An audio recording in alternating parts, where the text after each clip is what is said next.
Lévitique, chapitre 1. Vous devez le présenter à l'entrée de la tente de la rencontre afin qu'il soit agréé devant l'Éternel. Vous poserez votre main sur la tête de l'Holocauste, et il sera agréé de votre part pour faire propitiation pour vous.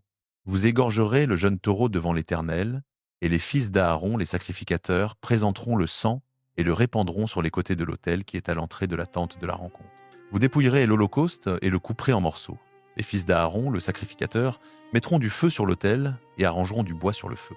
Puis les fils d'Aaron, les sacrificateurs, disposeront les morceaux, y compris la tête et la graisse, sur le bois qui brûle sur l'autel. Vous laverez avec de l'eau les entrailles et les jambes, et le sacrificateur fera fumer tout cela sur l'autel. C'est un holocauste, un sacrifice consumé par le feu, d'une odeur agréable à l'Éternel. Si l'offrande est un holocauste du menu bétail, des brebis ou des chèvres, vous offrirez un mâle sans défaut. Vous l'égorgerez au côté septentrional de l'autel, devant l'Éternel, et les fils d'Aaron, les sacrificateurs, répandront son sang sur les côtés de l'autel. Vous le couperez en morceaux, et le sacrificateur les disposera, ainsi que la tête et la graisse, sur le bois qui brûle sur l'autel. Vous laverez avec de l'eau les entrailles et les jambes, et le sacrificateur apportera le tout et le fera fumer sur l'autel. C'est un holocauste, un sacrifice consumé par le feu, d'une odeur agréable à l'Éternel. Si l'offrande à l'Éternel est un holocauste d'oiseaux, vous offrirez une tourterelle ou un jeune pigeon. Le sacrificateur l'apportera à l'autel, lui arrachera la tête et la fera fumer sur l'autel. Son sang sera exprimé sur le côté de l'autel. Il ôtera le jabot avec ses plumes et le jettera à l'orient de l'autel, au lieu où l'on met les cendres. Il fendra l'oiseau par les ailes sans le séparer en deux, puis le sacrificateur le fera fumer sur le bois qui brûle sur l'autel. C'est un holocauste, un sacrifice consumé par le feu, d'une odeur agréable à l'Éternel. Lévitique chapitre 2. Quand quelqu'un présentera une offrande de céréales à l'Éternel, Lévitique chapitre 2. Quand vous ferez à l'Éternel une offrande en don de céréales, votre offrande sera de fleurs de farine. Vous verserez de l'huile d'olive dessus, vous y mettrez de l'encens, et vous la porterez aux fils d'Aaron, les sacrificateurs. Le sacrificateur prendra une poignée de la farine et de l'huile, avec tout l'encens, et il brûlera cela sur l'autel comme portion mémoriale. C'est une offrande par le feu, d'une odeur apaisante pour l'Éternel. Ce qui restera de l'offrande de céréales appartiendra à Aaron et à ses fils. C'est une chose très sainte parmi les offrandes consumées par le feu pour l'Éternel. Quand tu apporteras une offrande de céréales cuites au four, ce sera de la fleur de farine, des pains sans levain pétris à l'huile d'olive, ou des galettes sans levain arrosées d'huile d'olive. Si ton offrande est une offrande de céréales préparée sur la plaque, elle sera de fleur de farine pétrie à l'huile sans levain. Tu la briseras en morceaux et tu verseras de l'huile dessus. C'est une offrande de céréales. Si ton offrande est une offrande de céréales cuite dans la poêle, elle sera faite de fleur de farine avec de l'huile. Tu apporteras à l'Éternel l'offrande de céréales préparée avec ces choses.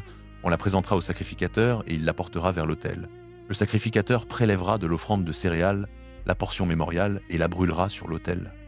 C'est une offrande par le feu, une odeur apaisante pour l'Éternel. Ce qui restera de l'offrande de céréales appartiendra à Aaron et à ses fils. C'est une chose très sainte parmi les offrandes consumées par le feu pour l'Éternel. Toute offrande de céréales que vous présenterez à l'Éternel sera faite sans levain, car vous ne brûlerez ni levain ni miel en offrande consumée par le feu pour l'Éternel. Vous pourrez les présenter à l'Éternel comme une offrande des premiers produits, mais ils ne seront pas offerts sur l'autel comme une odeur apaisante. Vous salerez toutes vos offrandes de céréales avec du sel. Tu ne laisseras pas manquer le sel de l'alliance de ton Dieu sur ton offrande de céréales. Tu mettras du sel sur toutes tes offrandes. Si tu présentes à l'Éternel une offrande de céréales des premiers produits, tu offriras des épis nouveaux broyés, rôtis au feu, du grain concassé, tu mettras de l'huile et de l'encens dessus. C'est une offrande de céréales. Le sacrificateur brûlera la portion mémoriale du grain concassé et de l'huile, avec tout l'encens, comme une offrande consumée par le feu pour l'Éternel. Lévitique 3. Si son offrande est un sacrifice de communion 1, 5 esphastes. Lévitique chapitre 3. Si vous présentez un sacrifice de communion et que vous offrez un animal du gros bétail, mâle ou femelle, vous présenterez devant l'Éternel un animal sans défaut. Vous poserez votre main sur la tête de votre offrande et vous l'égorgerez à l'entrée de la tente de la réunion. Puis les fils d'Aaron, les sacrificateurs, répandront le sang sur les côtés de l'autel. Du sacrifice de communion, vous présenterez en offrande alimentaire à l'Éternel les organes internes et toute la graisse qui y est attachée, les 2 rognons avec la graisse qui les recouvre près des reins, et le grand lobe du foie, que vous détacherez en même temps que les rognons. Les fils d'Aaron brûleront cela sur l'autel, par-dessus l'holocauste qui est sur le bois embrasé. C'est une offrande alimentaire dont l'odeur est agréable à l'Éternel. Si c'est du petit bétail que vous offrez en sacrifice de communion à l'Éternel, vous offrirez un mâle ou une femelle sans défaut. Si vous offrez un agneau, vous le présenterez devant l'Éternel, vous poserez votre main sur sa tête et vous l'égorgerez devant la tente de la réunion. Puis les filles d'Aaron en répandront le sang sur les côtés de l'autel. Du sacrifice de communion, vous présenterez en offrande alimentaire à l'Éternel sa graisse, la queue entière qu'on coupera tout près de l'échine, les organes internes et toute la graisse qui y est attachée, les 2 rognons avec la graisse qui les recouvre près des reins, et le grand lobe du foie, que vous détacherez en même temps que les rognons. Le sacrificateur brûlera cela sur l'autel. C'est une offrande alimentaire présentée à l'Éternel. Si votre offrande est une chèvre, vous la présenterez devant l'Éternel, vous poserez votre main sur sa tête et vous l'égorgerez devant la tente de la réunion. Puis les fils d'Aaron en répandront le sang sur les côtés de l'autel. De ce que vous offrez, vous présenterez en offrande alimentaire à l'Éternel les organes internes et toute la graisse qui y est attachée, les 2 rognons avec la graisse qui les recouvre près des reins, et le grand lobe du foie que vous détacherez en même temps que les rognons. Le sacrificateur brûlera cela sur l'autel, c'est une offrande alimentaire dont l'odeur est agréable, toute la graisse appartient à l'Éternel. C'est une prescription perpétuelle pour vos générations, dans tous les lieux où vous habiterez, vous ne mangerez ni graisse ni sang. Lévitique 4. L'Éternel parla à Moïse et dit, Lévitique, chapitre 4. Le Seigneur parla à Moïse et dit, parle aux enfants d'Israël et dis-leur, lorsque quelqu'un pêche par inadvertance contre l'un quelconque des commandements du Seigneur, en faisant des choses qui sont défendues, voici ce qui devra être fait. Si c'est le prêtre ayant reçu l'onction qui pêche, de manière à rendre le peuple coupable, il offrira au Seigneur, pour le péché qu'il a commis, un jeune taureau sans défaut, en sacrifice pour le péché. Il amènera le taureau à l'entrée de la tente de la rencontre devant le Seigneur, il posera sa main sur la tête du taureau et l'égorgera devant le Seigneur. Ensuite, le prêtre, ayant reçu l'onction, prendra du sang du taureau et l'apportera dans la tente de la rencontre. Il trempera son doigt dans le sang et en fera 7 fois l'aspersion devant le Seigneur, en face du voile du sanctuaire. Le prêtre mettra du sang sur les cornes de l'autel des parfums odoriférants qui est devant le Seigneur dans la tente de la rencontre, et il versera tout le reste du sang du taureau au pied de l'autel des holocaustes qui est à l'entrée de la tente de la rencontre. Il enlèvera toute la graisse du taureau du sacrifice pour le péché, toute la graisse qui couvre les entrailles, les 2 rognons avec la graisse qui les recouvre et qui est près des flancs, ainsi que la masse graisseuse qui est sur le foie et qu'il détachera avec les rognons, de même qu'on les enlève du bœuf du sacrifice de communion. Le prêtre les fera brûler sur l'autel des holocaustes, mais la peau du taureau, toute sa chair, sa tête, ses jambes, ses entrailles et ses excréments, c'est-à-dire tout le reste du taureau, il l'emportera hors du camp, dans un lieu pur où l'on jette les cendres, et il le brûlera au feu. Sur du bois, c'est sur le tas de cendres qu'il sera brûlé. Si c'est toute l'assemblée d'Israël qui pêche par inadvertance et fait, sans s'en apercevoir, quelque chose de défendu par les commandements du Seigneur, et qu'elle se rende coupable, lorsque le péché qu'ils ont commis sera connu, l'assemblée offrira un jeune taureau en sacrifice pour le péché, et on l'amènera devant la tente de la rencontre. Les anciens de l'assemblée poseront leurs mains sur la tête du taureau devant le Seigneur, et on égorgera le taureau devant le Seigneur. Le prêtre ayant reçu l'onction apportera du sang du taureau dans la tente de la rencontre. Il trempera son doigt dans le sang et en fera 7 fois l'aspersion devant le Seigneur, en face du voile. Il mettra du sang sur les cornes de l'autel qui est devant le Seigneur dans la tente de la rencontre, et il versera tout le reste du sang au pied de l'autel des holocaustes qui est à l'entrée de la tente de la rencontre. Il enlèvera toute la graisse du taureau et la fera brûler sur l'autel. On fera de ce taureau comme on a fait du taureau du sacrifice pour le péché, on en fera de même. C'est ainsi que le prêtre fera pour eux l'expiation, et il leur sera pardonné. On emportera le taureau hors du camp, et on le brûlera comme on a brûlé le premier taureau. C'est le sacrifice pour le péché de l'assemblée. Lorsqu'un chef péchera par inadvertance en faisant contre l'un des commandements du Seigneur son Dieu quelque chose qui est défendu, et qu'il se rendra coupable, lorsque le péché qu'il a commis sera connu, il amènera pour son offrande un bouc mâle sans défaut. Il posera sa main sur la tête du bouc et l'égorgera au lieu où l'on égorge l'holocauste devant le Seigneur. C'est un sacrifice pour le péché. Le prêtre prendra avec son doigt du sang du sacrifice pour le péché, en mettra sur les cornes de l'autel des holocaustes et versera le reste du sang au pied de l'autel des holocaustes. Il fera brûler toute la graisse sur l'autel, comme la graisse du sacrifice de communion. C'est ainsi que le prêtre fera pour lui l'expiation de son péché, et il lui sera pardonné. Si c'est quelqu'un du peuple du pays qui pêche par inadvertance en faisant contre l'un des commandements du Seigneur quelque chose de défendu et qu'il se rende coupable, lorsque le péché qu'il a commis sera connu, il amènera pour son offrande, à cause du péché commis, une chèvre, une femelle sans défaut. Il posera sa main sur la tête de la victime pour le péché et l'égorgera au lieu où l'on égorge l'holocauste. Le prêtre prendra avec son doigt du sang de la victime, en mettra sur les cornes de l'autel des holocaustes et versera tout le reste du sang au pied de l'autel. Il enlèvera toute la graisse, comme on enlève la graisse du sacrifice de communion, et le prêtre la fera brûler sur l'autel, en odeur agréable au Seigneur. C'est ainsi que le prêtre fera pour cette personne l'expiation, et il lui sera pardonné. Si quelqu'un amène un agneau pour son offrande pour le péché, il amènera une femelle sans défaut. Il posera sa main sur la tête de la victime et l'égorgera en sacrifice pour le péché, au lieu où l'on égorge l'holocauste. Le prêtre prendra avec son doigt du sang de la victime pour le péché, en mettra sur les cornes de l'autel des holocaustes et versera tout le reste du sang au pied de l'autel. Il enlèvera toute la graisse, comme on enlève la graisse de l'agneau du sacrifice de communion, et le prêtre la fera brûler sur l'autel par-dessus les offrandes consumées par le feu pour le Seigneur. C'est ainsi que le prêtre fera pour cette personne l'expiation du péché qu'elle a commis, et il lui sera pardonné. Lévitique, chapitre 5.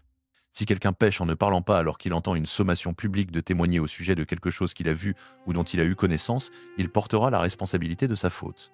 Si quelqu'un prend conscience qu'il s'est rendu coupable, par exemple s'il a touché sans le savoir une chose rituellement impure, que ce soit la carcasse d'un animal impur, sauvage ou domestique, ou de n'importe quelle bestiole impure qui rampe sur le sol, et qu'il ignorait être devenu impur, mais qu'ensuite il réalise sa culpabilité, ou s'il a touché une impureté humaine, n'importe quoi qui rende impur, même sans s'en rendre compte au moment même, mais qu'ensuite il l'apprend et réalise sa culpabilité, ou si quelqu'un prononce étourdiment un serment de faire quelque chose, que ce soit pour le bien ou pour le mal, dans n'importe quelle affaire dont on peut jurer à la légère, même si il ne s'en rendait pas compte, mais qu'ensuite il l'apprend et réalise sa culpabilité. Dès que quelqu'un prend conscience d'être coupable dans l'un de ces cas, il doit confesser en quoi il a péché. Comme réparation pour le péché qu'il a commis, il apportera à l'Éternel, comme offrande pour le péché, une femelle du troupeau, agneau ou chèvre. Le prêtre fera pour lui l'expiation à cause de son péché. Si quelqu'un n'a pas les moyens d'offrir un agneau, il apportera à l'Éternel, comme réparation pour son péché, 2 tourterelles ou 2 jeunes pigeons, l'un pour l'offrande pour le péché, l'autre pour l'holocauste. Il les remettra au prêtre, qui offrira d'abord celui qui est pour l'offrande pour le péché. Il lui fendra la nuque avec l'ongle, sans la séparer complètement, et il fera aspersion de son sang contre le côté de l'autel.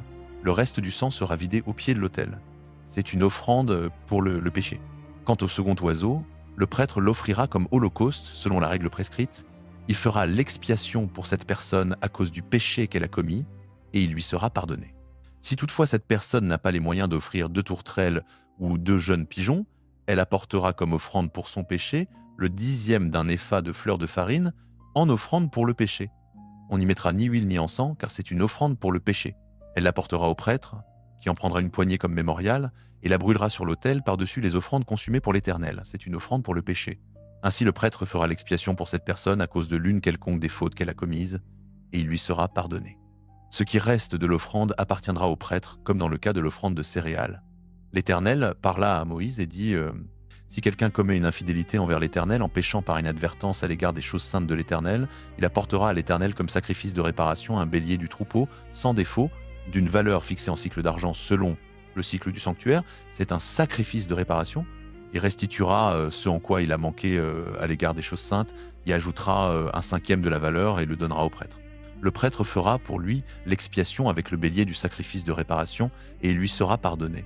Si quelqu'un pêche en faisant sans le savoir quelque chose que les commandements de l'Éternel interdisent, il est coupable et portera la responsabilité de sa faute. Il apportera au prêtre comme sacrifice de réparation un bélier du troupeau sans défaut d'une valeur fixée. Le prêtre fera pour lui l'expiation à cause de l'erreur qu'il a commise sans le savoir et il lui sera pardonné. C'est un sacrifice de réparation, cette personne s'est réellement rendue coupable envers l'Éternel. Lévitique, chapitre 6. L'Éternel parla à Moïse et dit « Si quelqu'un pêche et commet une infidélité envers l'Éternel, en mentant à son prochain au sujet d'un dépôt ou d'un objet remis entre ses mains ou d'un vol, ou s'il opprime son prochain, ou s'il trouve un objet perdu et ment à ce sujet, ou s'il fait un faux serment au sujet de l'une quelconque des choses dans lesquelles l'homme peut pécher, alors, lorsqu'il aura ainsi péché et qu'il se reconnaîtra coupable, il restituera ce qu'il a volé ou extorqué, ou le dépôt qui lui avait été confié, ou l'objet perdu qu'il a trouvé, ou tout ce au sujet de quoi il a fait un faux serment. Il restituera la valeur intégrale, y ajoutera un 5e, et remettra le tout au propriétaire le jour même où il présentera son sacrifice de culpabilité.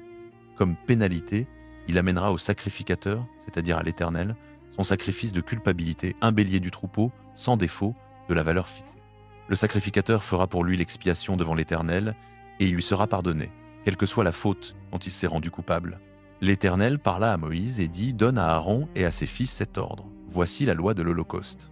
L'Holocauste restera sur le foyer de l'autel toute la nuit jusqu'au matin, et le feu de l'autel sera entretenu sur l'autel. Le sacrificateur revêtira sa tunique de lin et mettra des caleçons de lin sur son corps. Il enlèvera les cendres faites par le feu qui a consumé l'Holocauste sur l'autel, et il les déposera à côté de l'autel. Puis il ôtera ses vêtements, en mettra d'autres, et il portera les cendres hors du camp, dans un lieu pur. Le feu sera entretenu sur l'autel, il ne s'éteindra pas. Chaque matin, le sacrificateur y ajoutera du bois, il disposera l'Holocauste, et il fera fumer la graisse des sacrifices de communion. Le feu brûlera continuellement sur l'autel, il ne s'éteindra pas. Voici la loi de l'offrande de céréales. Les fils d'Aaron la présenteront devant l'Éternel, devant l'autel. Le sacrificateur prélèvera une poignée de la fleur de farine et de l'huile, avec tout l'encens qui est sur l'offrande, et il fera fumer ce mémorial sur l'autel. C'est une odeur agréable à l'Éternel. Aaron et ses fils mangeront ce qui restera. On le mangera sans levain, dans un lieu saint, dans le parvis de la tente de la rencontre. On ne le cuira pas avec du levain.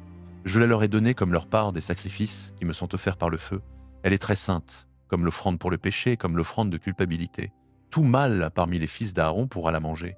C'est une prescription perpétuelle pour vos descendants, concernant les sacrifices consumés en l'honneur de l'Éternel. Quiconque y touchera sera sanctifié.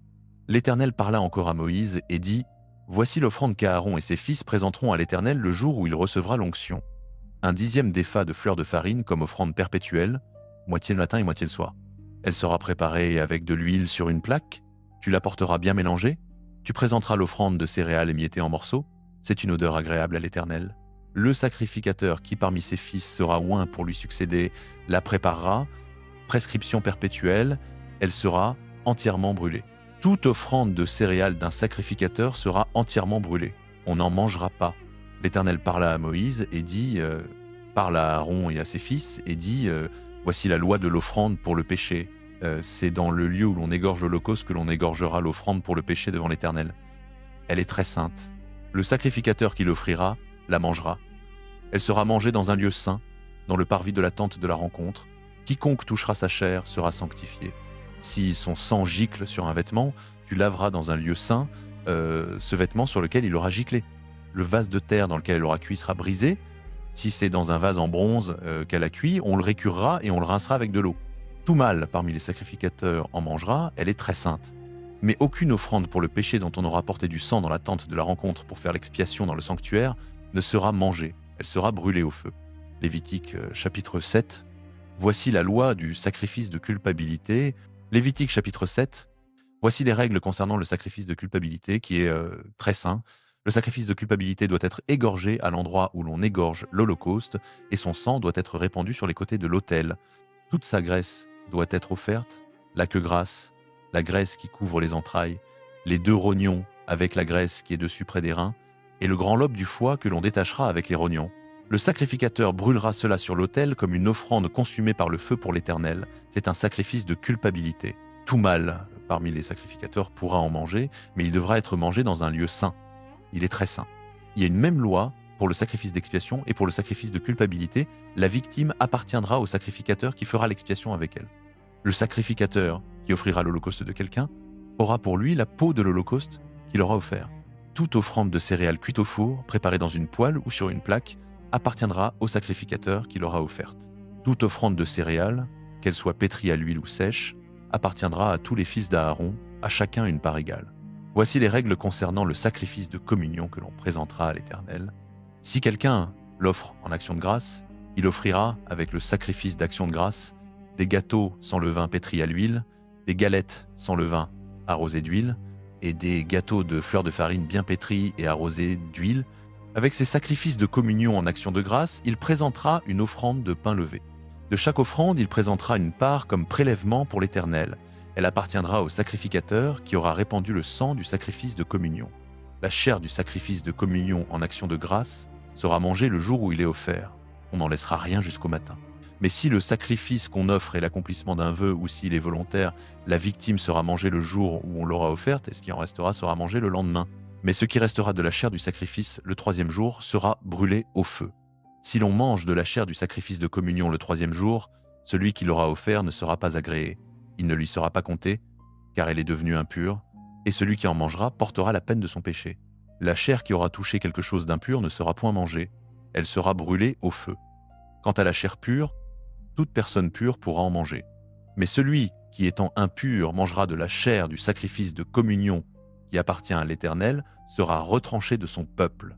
Celui qui touchera quelque chose d'impur, impureté humaine, animal impur ou toute chose abominable impure, et qui mangera de la chair du sacrifice de communion qui appartient à l'Éternel, sera retranché de son peuple. L'Éternel parla à Moïse et dit: Parle aux Israélites et dis-leur, vous ne mangerez aucune graisse de bœuf, d'agneau ni de chèvre. La graisse d'une bête morte ou déchirée par une bête sauvage pourra servir à toutes sortes d'usages, mais vous n'en mangerez en aucun cas. Car celui qui mangera de la graisse d'un animal dont on offre une offrande consumée par le feu à l'Éternel sera retranché de son peuple. Où que vous habitiez, vous ne mangerez le sang d'aucun oiseau ni d'aucun animal. Quiconque mangera du sang, quel qu'il soit, sera retranché de son peuple. L'Éternel parla à Moïse et dit: Parle aux Israélites et dis-leur, celui qui offrira un sacrifice de communion à l'Éternel apportera son offrande à l'Éternel, prise sur son sacrifice de communion. De ses propres mains, il apportera les offrandes consumées par le feu pour l'Éternel. Il apportera la graisse avec la poitrine, et il agitera la poitrine comme offrande agitée devant l'Éternel. Le sacrificateur brûlera la graisse sur l'autel, et la poitrine appartiendra à Aaron et à ses fils. Vous donnerez au sacrificateur comme prélèvement la cuisse droite de vos sacrifices de communion. Celui des fils d'Aaron qui offrira le sang et la graisse du sacrifice de communion aura la cuisse droite pour sa part. Car j'ai pris sur les sacrifices de communion des Israélites la poitrine qu'on agite et la cuisse qu'on prélève, et je les ai donnés au sacrificateur Aaron et à ses fils comme droit perpétuel de la part des Israélites. Telle est la part des offrandes consumées par le feu pour l'Éternel qui revient à Aaron et à ses fils, le jour où ils furent présentés pour être sacrificateurs de l'Éternel, le jour où ils furent oints, l'Éternel ordonna que les Israélites la leur donnent, comme droit perpétuel d'âge en âge. Telles sont les lois concernant l'Holocauste, l'offrande de céréales, le sacrifice d'expiation, le sacrifice de culpabilité, le sacrifice d'installation et le sacrifice de communion que l'Éternel donna à Moïse sur la montagne de Sinaï, dans le désert de Sinaï, le jour où il ordonna aux Israélites de présenter leurs offrandes à l'Éternel. Lévitique chapitre 8, l'Éternel parla à Moïse et dit: Fais approcher à Aaron et ses fils les vêtements, l'huile d'onction, le taureau du sacrifice pour le péché, les 2 béliers et la corbeille des pains sans levain. Rassemble aussi toute l'assemblée à l'entrée de la tente de la réunion. Moïse fit comme l'Éternel le lui avait ordonné, et l'assemblée se réunit à l'entrée de la tente de la réunion. Moïse dit à l'assemblée: Voici ce que l'Éternel a ordonné de faire. Alors Moïse fit approcher Aaron et ses fils, et il les lava avec de l'eau. Il mit la tunique à Aaron, le ceignit de la ceinture, le revêtit de la robe, posa sur lui l'éphod, et le serra avec la ceinture richement travaillée de l'éphod dont il l'entoura. Il plaça sur lui le pectoral et mit dans le pectoral les Urim et les Thummim. Il posa la tiare sur la tête d'Aaron et fixa sur le devant de la tiare la lame d'or, le saint diadème, comme l'Éternel l'avait ordonné à Moïse. Moïse prit l'huile d'onction, oignit le tabernacle et tout ce qui s'y trouvait, et les consacra ainsi. Il en fit 7 fois l'aspersion sur l'autel, oignit l'autel et tous ses ustensiles, ainsi que la cuve avec son support, afin de les consacrer. Il répandit de l'huile d'onction sur la tête d'Aaron et l'oignit pour le consacrer. Ensuite, il fit approcher les fils d'Aaron, leur mit des tuniques, les ceignit de ceinture et leur attacha des bonnets, comme l'Éternel l'avait ordonné à Moïse. Il fit avancer le taureau du sacrifice pour le péché. Aaron et ses fils posèrent leurs mains sur la tête du taureau du sacrifice pour le péché. Moïse l'égorgea, prit du sang et en mit avec son doigt sur les cornes de l'autel tout autour pour purifier l'autel. Il versa le reste du sang au pied de l'autel et le consacra ainsi afin de faire propitiation sur lui. Moïse prit toute la graisse qui couvre les organes internes, le grand lobe du foie, les 2 rognons et leur graisse, et les fit brûler sur l'autel. Mais le taureau, sa peau, sa chair et ses excréments, il les brûla hors du camp, comme l'Éternel l'avait ordonné à Moïse. Il fit avancer le bélier de l'Holocauste. Aaron et ses fils posèrent leurs mains sur la tête du bélier, Moïse l'égorgea et répandit le sang sur les côtés de l'autel. Il coupa le bélier en morceaux, fit brûler la tête, les morceaux et la graisse. Il lava avec de l'eau les organes internes et les jambes, puis il fit brûler le bélier entier sur l'autel. C'était un holocauste dont l'odeur fut agréable, une offrande consumée par le feu à l'Éternel, comme l'Éternel l'avait ordonné à Moïse. Il fit avancer l'autre bélier, le bélier de la consécration. Aaron et ses fils posèrent leurs mains sur la tête du bélier. Moïse l'égorgea, prit de son sang et en mit sur le lobe de l'oreille droite d'Aaron, sur le pouce de sa main droite et sur le gros orteil de son pied droit. Moïse fit aussi approcher les fils d'Aaron et mit de ce sang sur le lobe de leur oreille droite, sur le pouce de leur main droite et sur le gros orteil de leur pied droit. Puis il répandit le sang sur les côtés de l'autel. Ensuite, il prit la graisse, la queue entière, toute la graisse qui couvre les organes internes, le grand lobe du foie, les 2 rognons et leur graisse, ainsi que la cuisse droite. De la corbeille des pains sans levain qui était devant l'Éternel, il prit un pain sans levain, un pain à l'huile et une galette, et les posa sur les graisses et sur la cuisse droite. Il mit le tout dans les mains d'Aaron et dans les mains de ses fils, et ils les balancèrent comme offrande balancée devant l'Éternel. Moïse les reprit de leurs mains et les fit brûler sur l'autel, par-dessus l'holocauste. C'était le sacrifice de consécration dont l'odeur fut agréable, une offrande consumée par le feu à l'Éternel. Moïse prit le poitrine, qui était sa part du bélier de consécration, et la balança comme offrande balancée devant l'Éternel, comme l'Éternel l'avait ordonné à Moïse. Moïse prit de l'huile d'onction et du sang qui était sur l'autel, en aspergea Aaron et ses vêtements, ainsi que ses fils et leurs vêtements. Il consacra ainsi Aaron et ses vêtements, ses fils et leurs vêtements.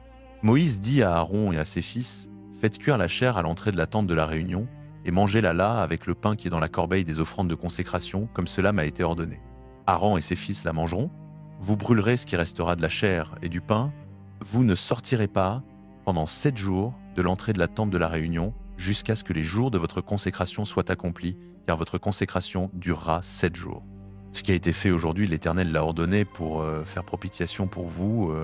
Vous resterez donc 7 jours, jour et nuit, à l'entrée de la tente de la réunion, et vous observerez les prescriptions de l'Éternel, afin de ne pas mourir, car c'est là ce qui m'a été ordonné. Aaron et ses fils firent toutes les choses que l'Éternel avait ordonnées par l'intermédiaire de Moïse. Lévitique, chapitre 9.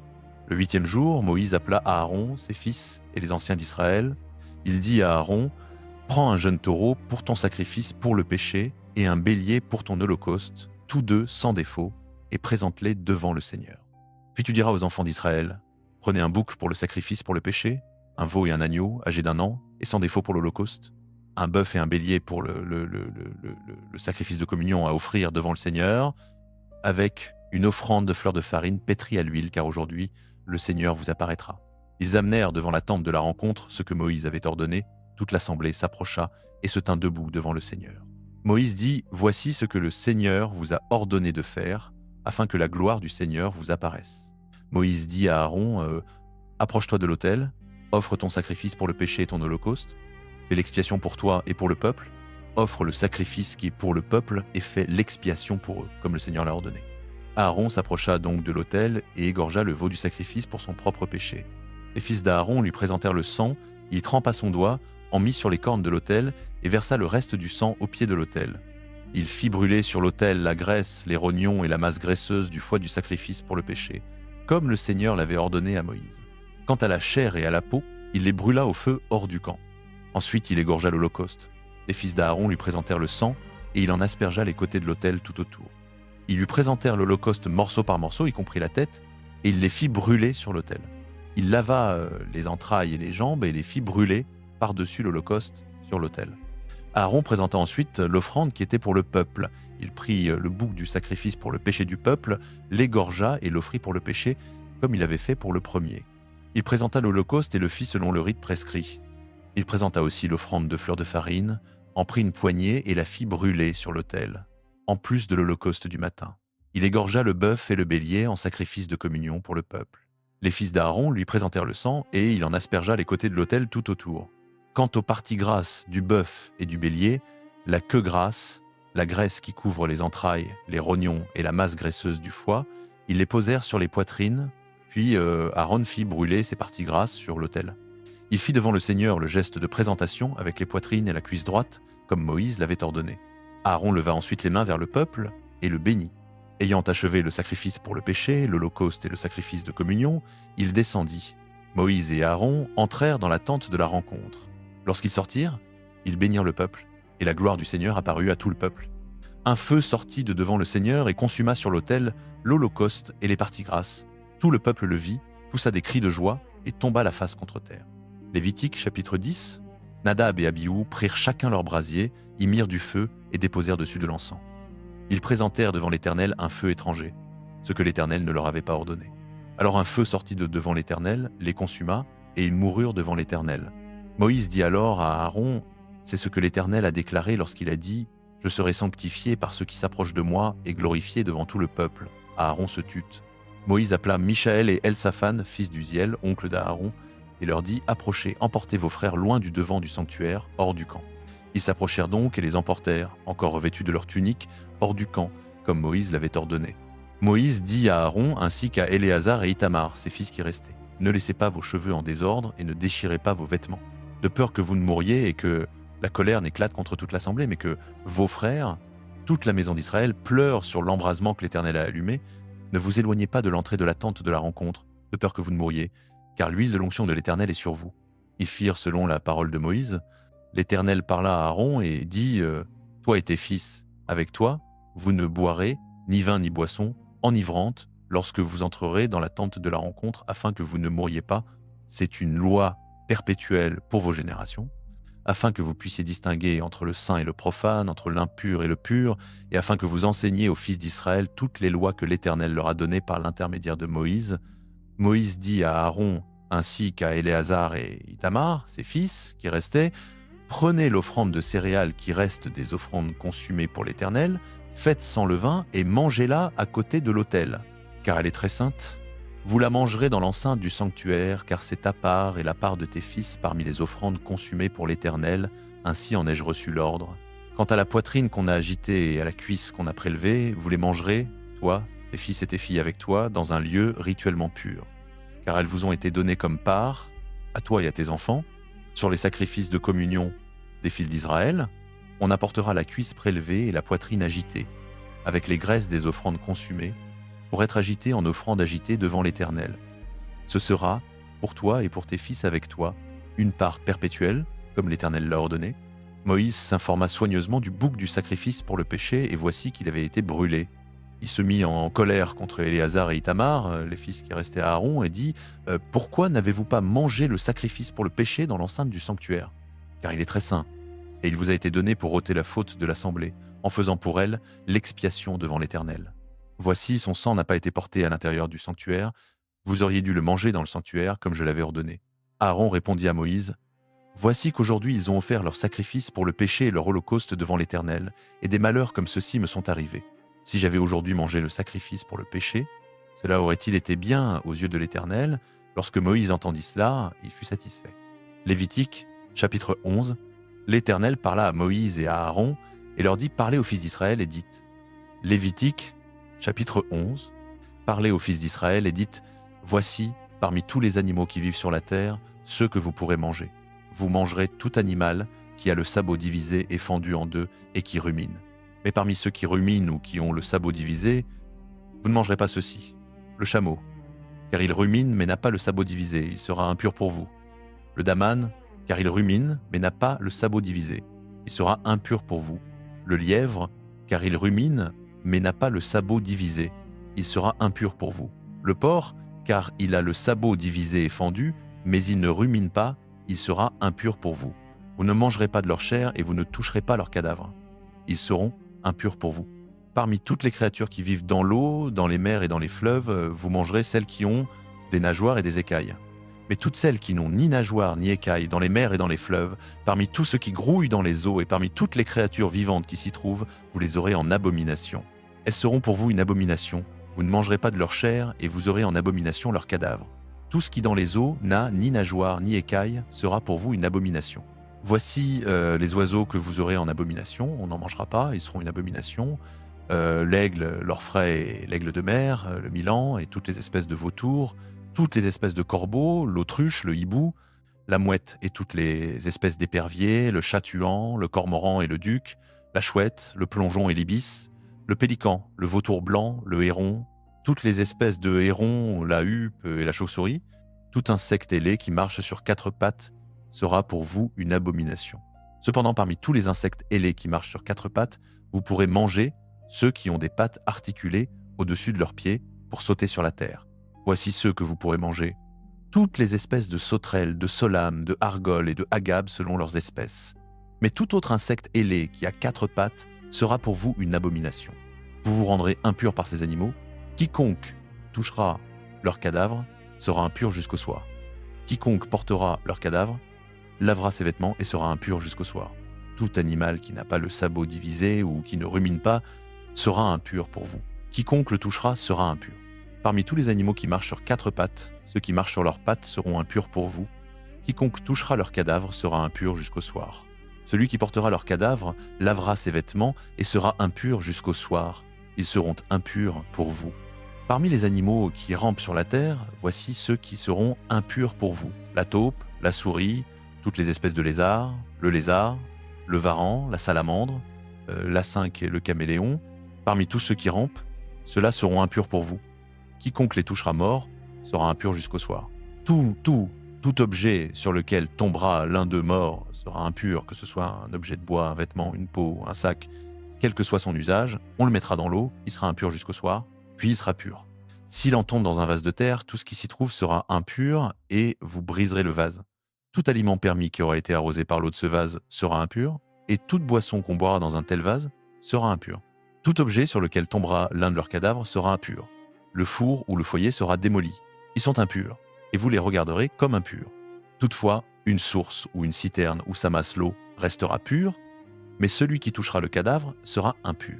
Si un de leurs cadavres tombe sur une semence qu'on veut semer, elle restera pure. Mais si l'on a mis de l'eau sur la semence et qu'un de leurs cadavres y tombe, elle sera impure pour vous. Si un animal dont vous avez le droit de manger meurt, celui qui touchera son cadavre sera impur jusqu'au soir. Celui qui mangera de son cadavre lavera ses vêtements et sera impur jusqu'au soir. Celui qui portera son cadavre lavera ses vêtements et sera impur jusqu'au soir. Tout animal qui rampe sur la terre est une abomination, on n'en mangera pas.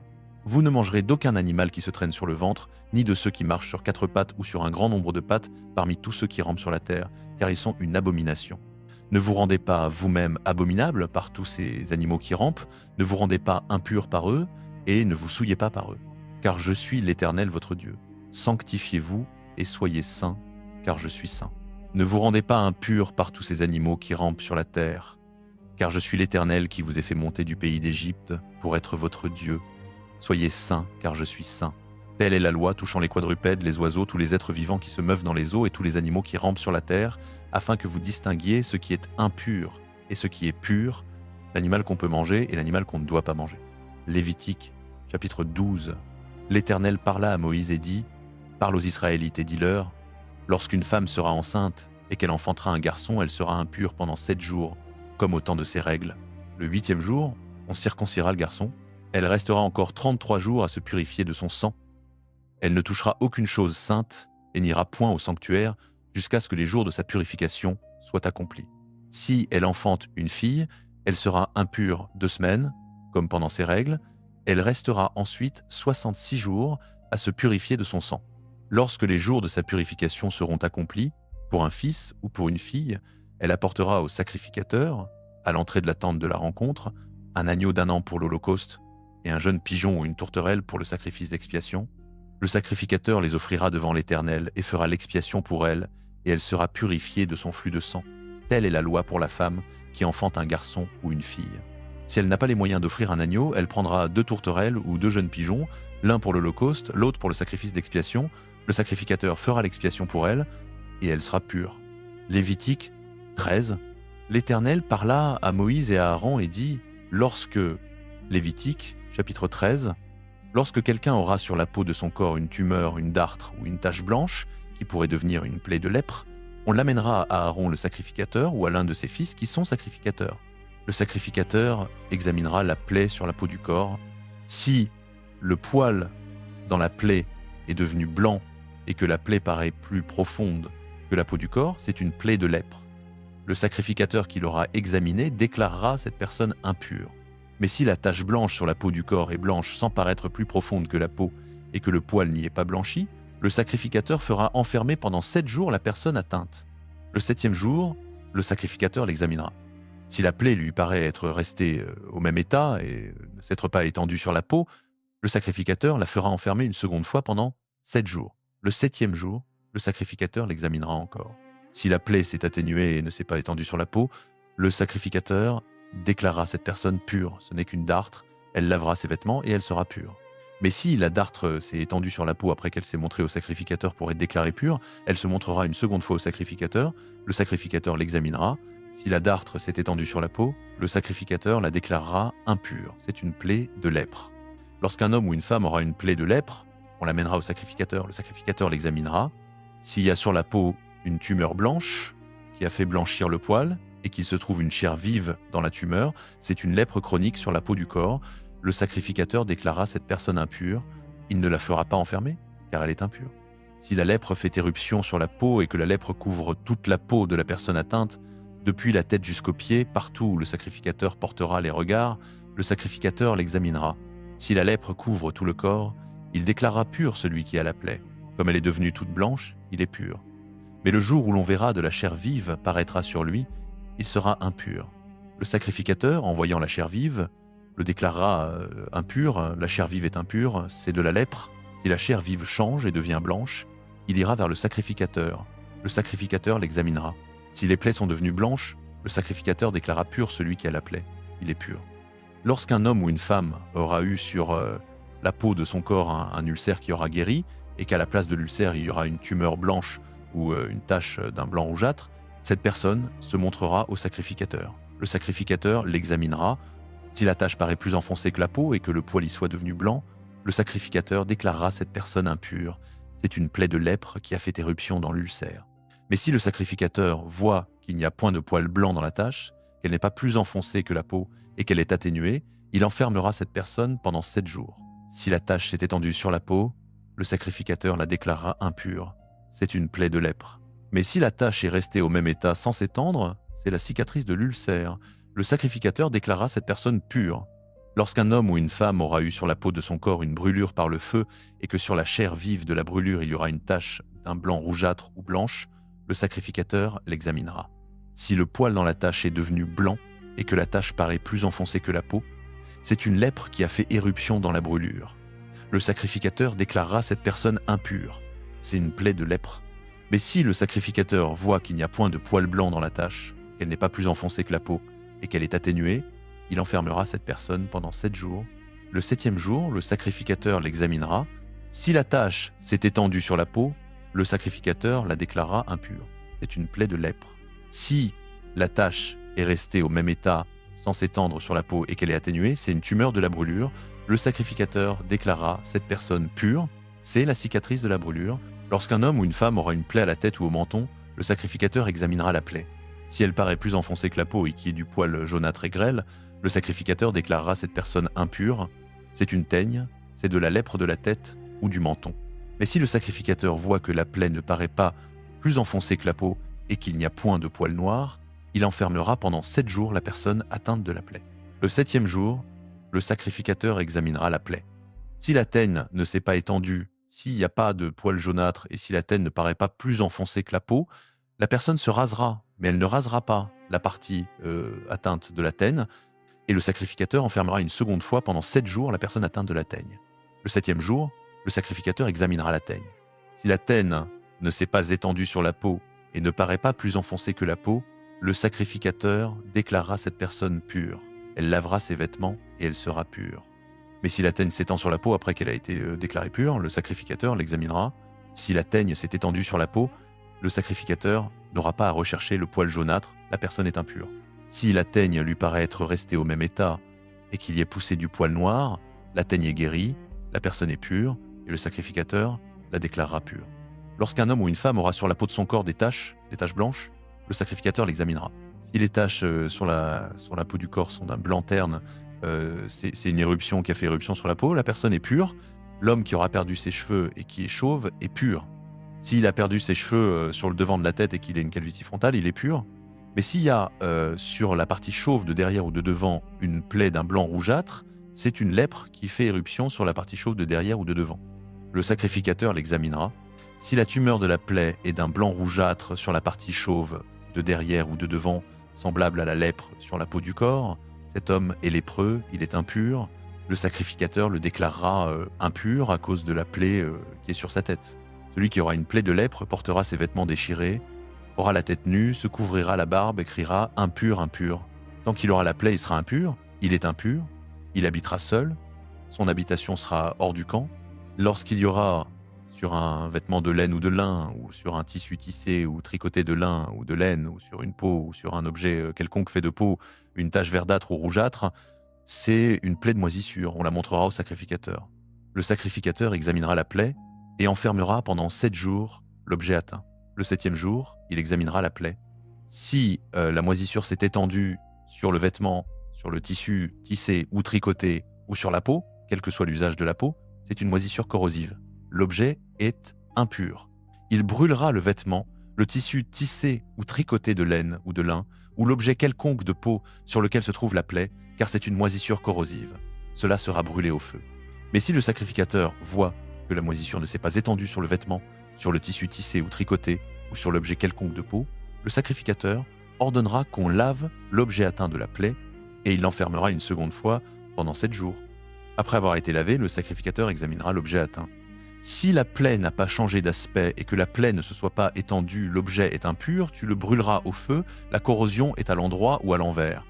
Mais si le sacrificateur voit que la plaie s'est atténuée après avoir été lavée, il arrachera la partie atteinte du vêtement, de la peau, du tissu tissé ou tricoté. Si elle reparaît sur le vêtement, sur le tissu tissé ou tricoté ou sur l'objet quelconque de peau, c'est une moisissure qui se propage. Tu brûleras au feu l'objet qui a la moisissure. Le vêtement, le tissu tissé ou tricoté ou l'objet quelconque de peau qu'on aura lavé et d'où la moisissure aura disparu, sera lavé une seconde fois et il sera pur. Telles sont les lois sur la moisissure des vêtements de laine ou de lin, des tissus tissés ou tricotés ou de tout objet de peau pour les déclarer purs ou impurs. Lévitique, chapitre 14. Le Seigneur parla à Moïse et dit « Voici les lois concernant la personne atteinte d'une maladie de peau qui rend impure au moment de sa purification lorsqu'on l'amènera au prêtre. Le prêtre sortira hors du camp et examinera cette personne. Si la plaie qui rend impure est guérie chez la personne atteinte de cette maladie, le prêtre ordonnera qu'on apporte, pour celui qui doit être purifié, 2 oiseaux vivants et purs, du bois de cèdre, du fil écarlate et de l'hysope. Le prêtre ordonnera qu'on égorge l'un des oiseaux au-dessus d'un vase de terre contenant de l'eau vive. Il prendra l'oiseau vivant, le bois de cèdre, le fil écarlate et l'hysope. Il les trempera avec l'oiseau vivant dans le sang de l'oiseau égorgé au-dessus de l'eau vive. Il en fera 7 fois l'aspersion sur celui qui se purifie de la maladie qui rend impur. Il le déclarera pur et il lâchera l'oiseau vivant dans les champs. Celui qui se purifie lavera ses vêtements, rasera tout son poil, se lavera dans l'eau et il sera pur. Après cela, il pourra entrer dans le camp, mais il restera 7 jours hors de sa tente. Le 7e jour, il rasera tout son poil. Il rasera sa tête, sa barbe, ses sourcils, tout son poil. Il lavera ses vêtements, lavera son corps dans l'eau et il sera pur. Le 8e jour, il prendra 2 agneaux mâles sans défaut, une agnelle d'1 an sans défaut, 3 dixièmes d'épha de fleur de farine pétrie à l'huile pour l'offrande végétale et un log d'huile. Le prêtre qui déclare la purification présentera l'homme à purifier et toutes ces choses devant le Seigneur à l'entrée de la tente de la rencontre. Le prêtre prendra l'un des agneaux et l'offrira en sacrifice de réparation avec le log d'huile. Il les balancera en offrande balancée devant le Seigneur. Il égorgera l'agneau à l'endroit où l'on égorge le sacrifice pour le péché et l'holocauste, dans le lieu saint. Car le sacrifice de réparation, comme le sacrifice pour le péché, appartient au prêtre. C'est une chose très sainte. Le prêtre prendra du sang du sacrifice de réparation, en mettra sur le lobe de l'oreille droite de celui qui se purifie, sur le pouce de sa main droite et sur le gros orteil de son pied droit. Le prêtre versera de l'huile dans le creux de sa main gauche, il trempera le doigt de sa main droite dans l'huile qui est dans sa main gauche et fera avec son doigt 7 fois l'aspersion de l'huile devant le Seigneur.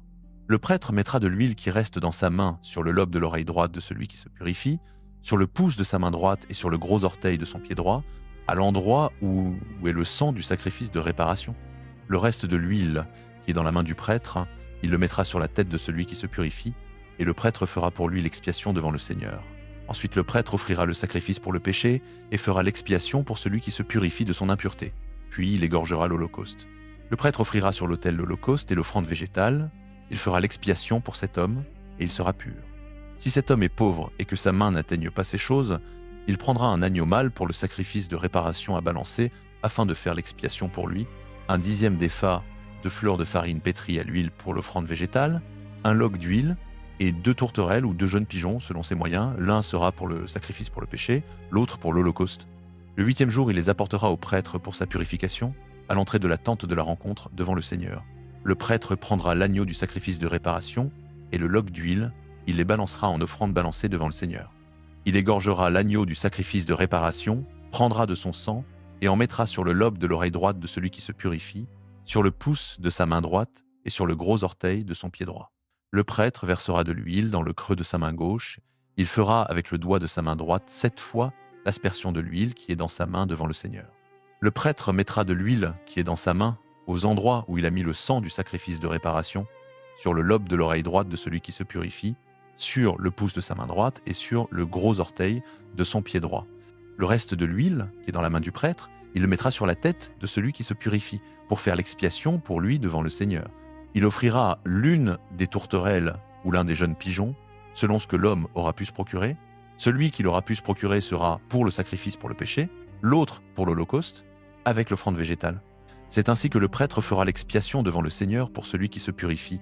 Telles sont les lois concernant celui qui a une maladie de peau qui rend impur et qui n'a pas les moyens de fournir ce qui est requis pour sa purification. Le Seigneur parla à Moïse et à Aaron et dit « Lorsque vous serez entrés dans le pays de Canaan, que je vous donne en possession, et que je mettrai une moisissure contagieuse dans une maison du pays que vous posséderez, le propriétaire de la maison ira le déclarer au prêtre en disant il me semble qu'il y a quelque chose comme une moisissure dans ma maison. Le prêtre ordonnera qu'on vide la maison avant qu'il y entre pour examiner la moisissure, afin que tout ce qui est dans la maison ne devienne pas impur. Après cela, le prêtre entrera pour examiner la maison. Il examinera la moisissure. Si la moisissure qui est sur les murs présente des cavités verdâtres ou rougeâtres qui paraissent plus profondes que la surface, le prêtre sortira à l'entrée de la maison et fera fermer la maison pendant 7 jours. Le 7e jour, le prêtre reviendra examiner la maison. Si la moisissure s'est étendue sur les murs, il ordonnera qu'on arrache les pierres atteintes et qu'on les jette hors de la ville dans un lieu impur. Il fera gratter toute la maison à l'intérieur et l'on jettera hors de la ville, dans un lieu impur, la poussière qu'on aura grattée. Puis on prendra d'autres pierres qu'on mettra à la place de ces pierres et l'on prendra d'autres mortiers pour recréter la maison. Si la moisissure reparaît dans la maison après qu'on a arraché les pierres, gratté et recrété la maison, le prêtre viendra l'examiner. Si la moisissure s'est étendue dans la maison, c'est une moisissure corrosive dans la maison, elle est impure, on démolira la maison, ses pierres, son bois et tout le mortier de la maison. On emportera tout hors de la ville dans un lieu impur. Celui qui sera entré dans la maison pendant tout le temps où elle était fermée sera impur jusqu'au soir. Celui qui aura couché ou mangé dans la maison lavera ses vêtements. Mais si le prêtre vient examiner et que la moisissure ne s'est pas étendue dans la maison après que la maison a été recrétée, le prêtre déclarera la maison pure, car la moisissure a disparu. Pour purifier la maison, il prendra 2 oiseaux, du bois de cèdre, du fil écarlate et de l'hysope. Il égorgera l'un des oiseaux au-dessus d'un vase de terre contenant de l'eau vive.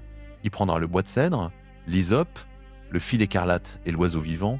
Il les trempera dans le sang de l'oiseau égorgé et dans l'eau vive, et il fera 7 fois l'aspersion sur la maison. Il purifiera la maison avec le sang de l'oiseau, l'eau vive, l'oiseau vivant, le bois de cèdre, l'hysope et le fil écarlate. Puis il lâchera l'oiseau vivant hors de la ville, dans les champs. Il fera ainsi l'expiation pour la maison, et elle sera pure.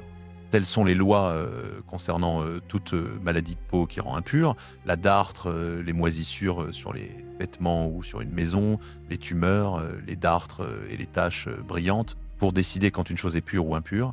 Telles sont les lois sur les maladies de peau qui rendent impures et sur les moisissures. Lévitique, chapitre 15.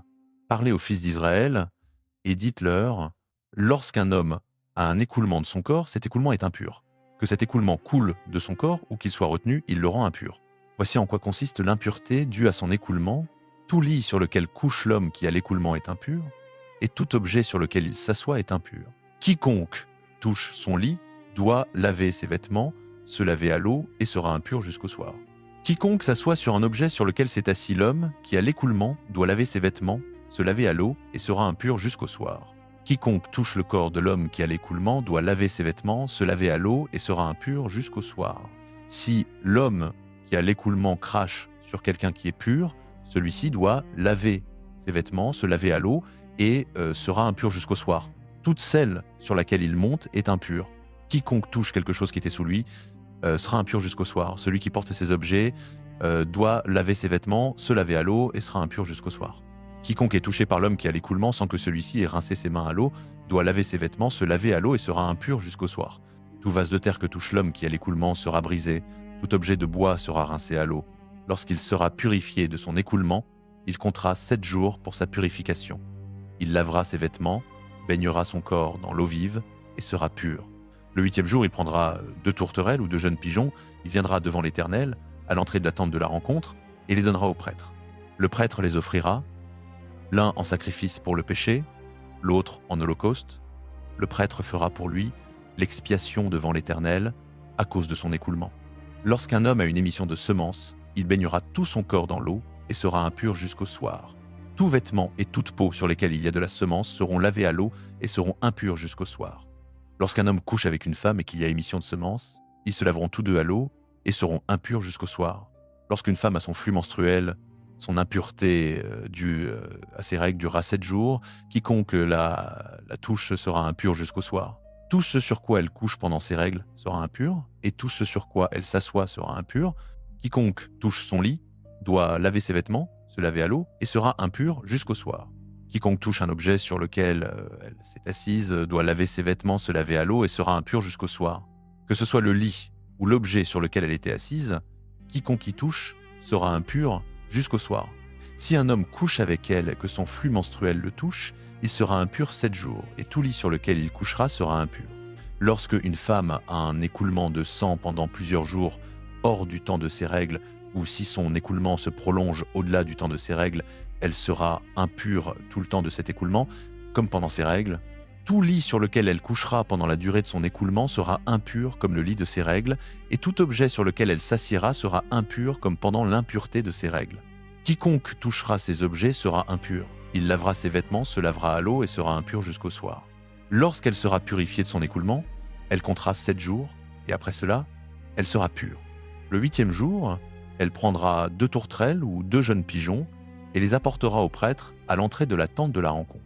Le prêtre offrira l'un en sacrifice pour le péché, l'autre en holocauste. Le prêtre fera pour elle l'expiation devant l'Éternel à cause de l'impureté de son écoulement. Vous séparerez les fils d'Israël de leurs impuretés, afin qu'ils ne meurent pas dans leurs impuretés en souillant ma demeure qui est au milieu d'eux. Telle est la loi concernant l'homme qui a un écoulement, celui qui est rendu impur par une émission de semences, la femme pendant ses règles, l'homme ou la femme qui a un écoulement, et l'homme qui couche avec une femme impure. Lévitique, chapitre 6. L'Éternel parla à Moïse, après la mort des 2 fils d'Aaron qui moururent en s'approchant de l'Éternel. L'Éternel dit à Moïse, « Parle à Aaron ton frère, afin qu'il n'entre pas en tout temps dans le sanctuaire, au-delà du voile, devant le propitiatoire qui est sur l'arche, de peur qu'il ne meure, car j'apparaîtrai dans la nuée, au-dessus du propitiatoire. Voici de quelle manière Aaron entrera dans le sanctuaire. Il prendra un jeune taureau pour le sacrifice pour le péché et un bélier pour l'holocauste. Il revêtira la tunique sacrée de lin, il aura des caleçons de lin sur son corps, il se ceindra d'une ceinture de lin et se couvrira la tête d'une tiare de lin. Ce sont là des vêtements sacrés. Il lavera son corps dans l'eau avant de les mettre. Il prendra de l'assemblée des fils d'Israël 2 boucs pour le sacrifice pour le péché et un bélier pour l'holocauste. Aaron offrira le taureau pour son propre sacrifice pour le péché, afin de faire l'expiation pour lui et pour sa maison. Il prendra les 2 boucs et les présentera devant l'Éternel, à l'entrée de la tente de la rencontre. Aaron jettera les sorts sur les 2 boucs, un sort pour l'Éternel, un sort pour Azazel. Aaron fera approcher le bouc sur lequel est tombé le sort pour l'Éternel, et il l'offrira en sacrifice pour le péché. Mais le bouc sur lequel est tombé le sort pour Azazel sera placé vivant devant l'Éternel, afin de faire l'expiation sur lui en l'envoyant dans le désert pour Azazel. Aaron offrira le taureau de son sacrifice pour le péché et fera l'expiation pour lui et pour sa maison. Il égorgera le taureau de son sacrifice pour le péché. Il prendra un encensoir plein de charbons ardents pris sur l'autel devant l'Éternel et 2 poignées d'encens aromatique en poudre fine. Il portera le tout au-delà du voile. Il mettra l'encens sur le feu devant l'Éternel, afin que la nuée de l'encens couvre le propitiatoire qui est sur le témoignage, et il ne mourra pas. Il prendra du sang du taureau et en fera l'aspersion avec le doigt sur le devant du propitiatoire vers l'Orient. Il fera avec le doigt 7 fois l'aspersion du sang devant le propitiatoire. Il égorgera le bouc du sacrifice pour le péché du peuple. Il emportera le sang au-delà du voile et fera avec ce sang comme il a fait avec le sang du taureau. Il en fera l'aspersion sur le propitiatoire et devant le propitiatoire. Il fera l'expiation pour le sanctuaire à cause des impuretés des filles d'Israël et de leurs transgressions selon tous leurs péchés. Il fera de même pour la tente de la rencontre qui demeure avec eux au milieu de leurs impuretés. Il n'y aura personne dans la tente de la rencontre lorsqu'il entrera pour faire l'expiation dans le sanctuaire, jusqu'à ce qu'il en sorte après avoir fait l'expiation pour lui, pour sa maison et pour toute l'assemblée d'Israël. Il sortira vers l'autel qui est devant l'Éternel et fera l'expiation pour l'autel. Il prendra du sang du taureau et du sang du bouc et il en mettra sur les cornes de l'autel tout autour. Il fera avec le doigt 7 fois l'aspersion du sang sur l'autel et il le purifiera et le sanctifiera des impuretés des fils d'Israël. Lorsqu'il aura achevé de faire l'expiation Pour le sanctuaire, pour la tente de la rencontre et pour l'autel, il fera approcher le bouc vivant. Aaron posera ses 2 mains sur la tête du bouc vivant. Il confessera sur lui toutes les iniquités des fils d'Israël et toutes leurs transgressions, selon tous leurs péchés. Il les mettra sur la tête du bouc et l'enverra au désert par l'intermédiaire d'un homme tout prêt pour cela. Le bouc portera sur lui toutes leurs iniquités dans une terre inhabitée. On le lâchera dans le désert. Aaron entrera dans la tente de la rencontre. Il ôtera les vêtements de lin qu'il avait mis en entrant dans le sanctuaire et les y déposera. Il lavera son corps dans l'eau, dans un lieu saint. Il remettra ses vêtements. Il sortira. Il offrira son holocauste et l'holocauste du peuple, et il fera l'expiation pour lui et pour le peuple. Il fera fumer sur l'autel la graisse du sacrifice pour le péché. Celui qui aura conduit le bouc pour Azazel lavera ses vêtements et lavera son corps dans l'eau. Ensuite, il pourra rentrer au camp. On emportera hors du camp le taureau du sacrifice pour le péché et le bouc du sacrifice pour le péché, dont le sang aura été porté dans le sanctuaire pour faire l'expiation. On brûlera au feu leur peau, leur chair et leurs excréments. Celui qui les brûlera lavera ses vêtements et lavera son corps dans l'eau. Ensuite, il pourra rentrer au camp. Ce sera pour vous une prescription perpétuelle. Le 10e jour du 7e mois, vous humilierez vos âmes, vous ne ferez aucun travail, ni l'Israélite de naissance, ni l'étranger qui séjourne au milieu de vous, car en ce jour on fera l'expiation pour vous, afin de vous purifier. Vous serez purs de tous vos péchés devant l'Éternel. Ce sera pour vous un sabbat, un jour de repos, et vous humilierez vos âmes. C'est une prescription perpétuelle.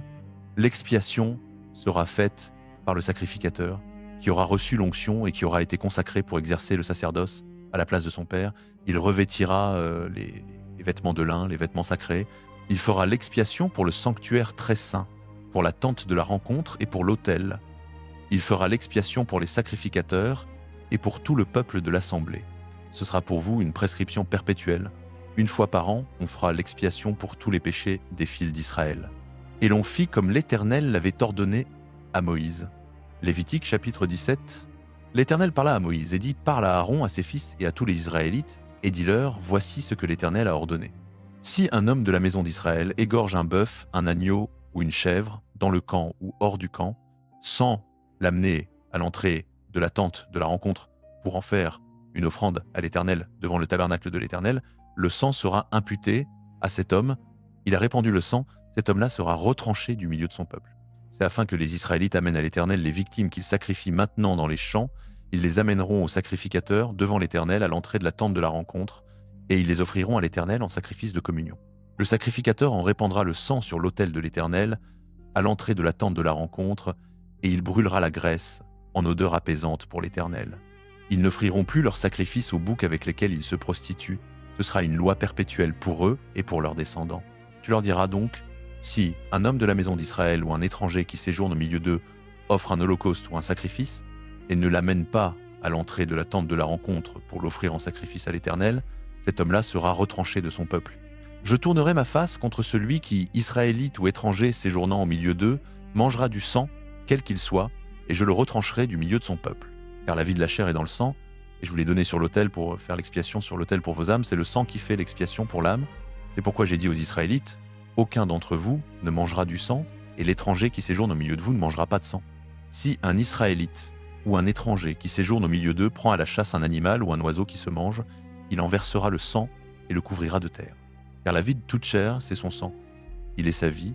C'est pourquoi j'ai dit aux Israélites, vous ne mangerez le sang d'aucune chair, car la vie de toute chair est son sang. Quiconque en mangera sera retranché. Quiconque, Israélite ou étranger, mangera d'une bête morte ou déchirée par une bête sauvage, lavera ses vêtements, se lavera dans l'eau et sera impur jusqu'au soir. Puis il sera pur. Mais s'il ne lave pas ses vêtements et ne lave pas son corps, il portera la peine de son péché. Lévitique, chapitre 18. L'Éternel parla à Moïse et dit « Parle aux enfants d'Israël et dis-leur « Je suis l'Éternel, votre Dieu. Vous ne ferez pas ce qui se fait dans le pays d'Égypte où vous avez habité, et vous ne ferez pas ce qui se fait dans le pays de Canaan où je vous conduis. Vous ne suivrez pas leurs coutumes. Vous pratiquerez mes ordonnances et vous observerez mes prescriptions en les mettant soigneusement en pratique. Je suis l'Éternel, votre Dieu.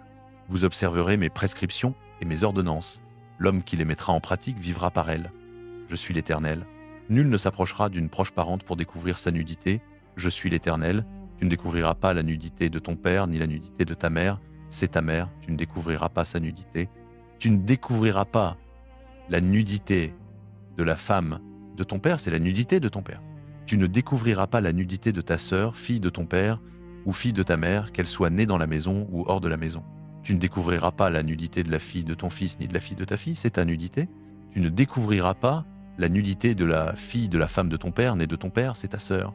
Tu ne découvriras pas la nudité de la sœur de ton père, c'est la proche parente de ton père. Tu ne découvriras pas la nudité de la sœur de ta mère, c'est la proche parente de ta mère.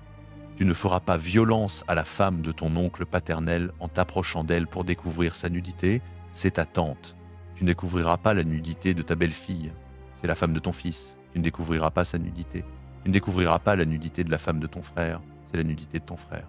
Tu ne découvriras pas la nudité d'une femme et de sa fille. Tu ne prendras pas la fille de son fils ni la fille de sa fille pour découvrir leur nudité. Elles sont proches parentes, c'est une infamie. Tu ne prendras pas une femme en même temps que sa sœur pour en faire une rivale et découvrir sa nudité pendant qu'elle est vivante. Tu ne t'approcheras pas d'une femme pendant l'impureté de ses règles pour découvrir sa nudité. Tu ne coucheras pas avec la femme de ton prochain pour te souiller avec elle.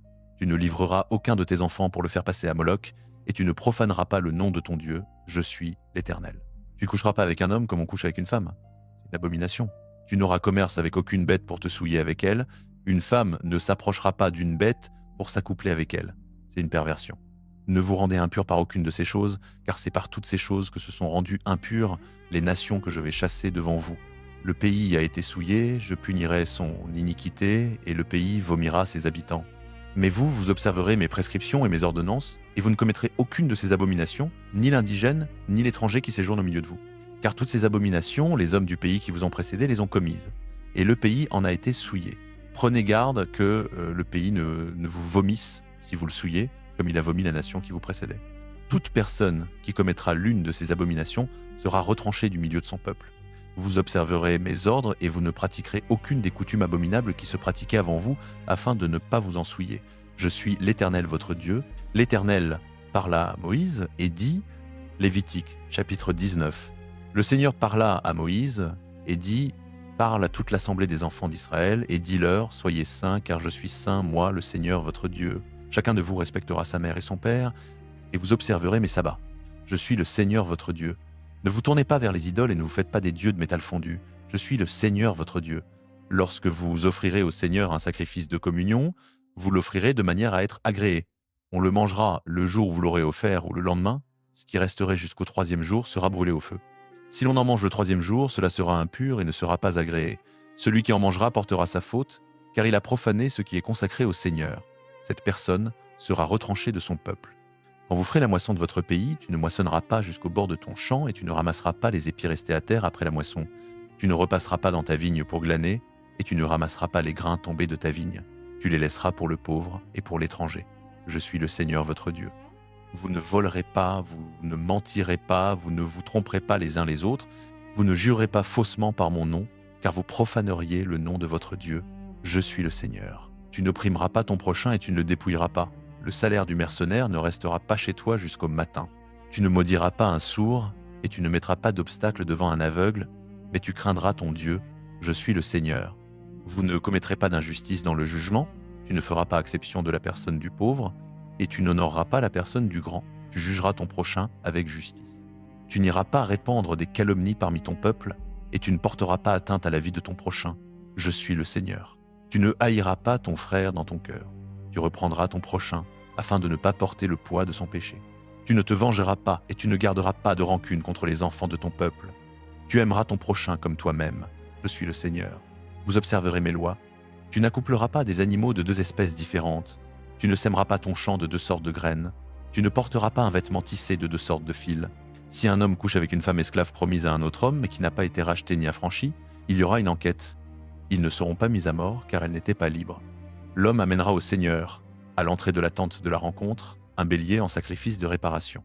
Avec ce bélier de réparation, le prêtre fera pour lui l'expiation devant le Seigneur pour le péché qu'il a commis, et le péché qu'il a commis lui sera pardonné.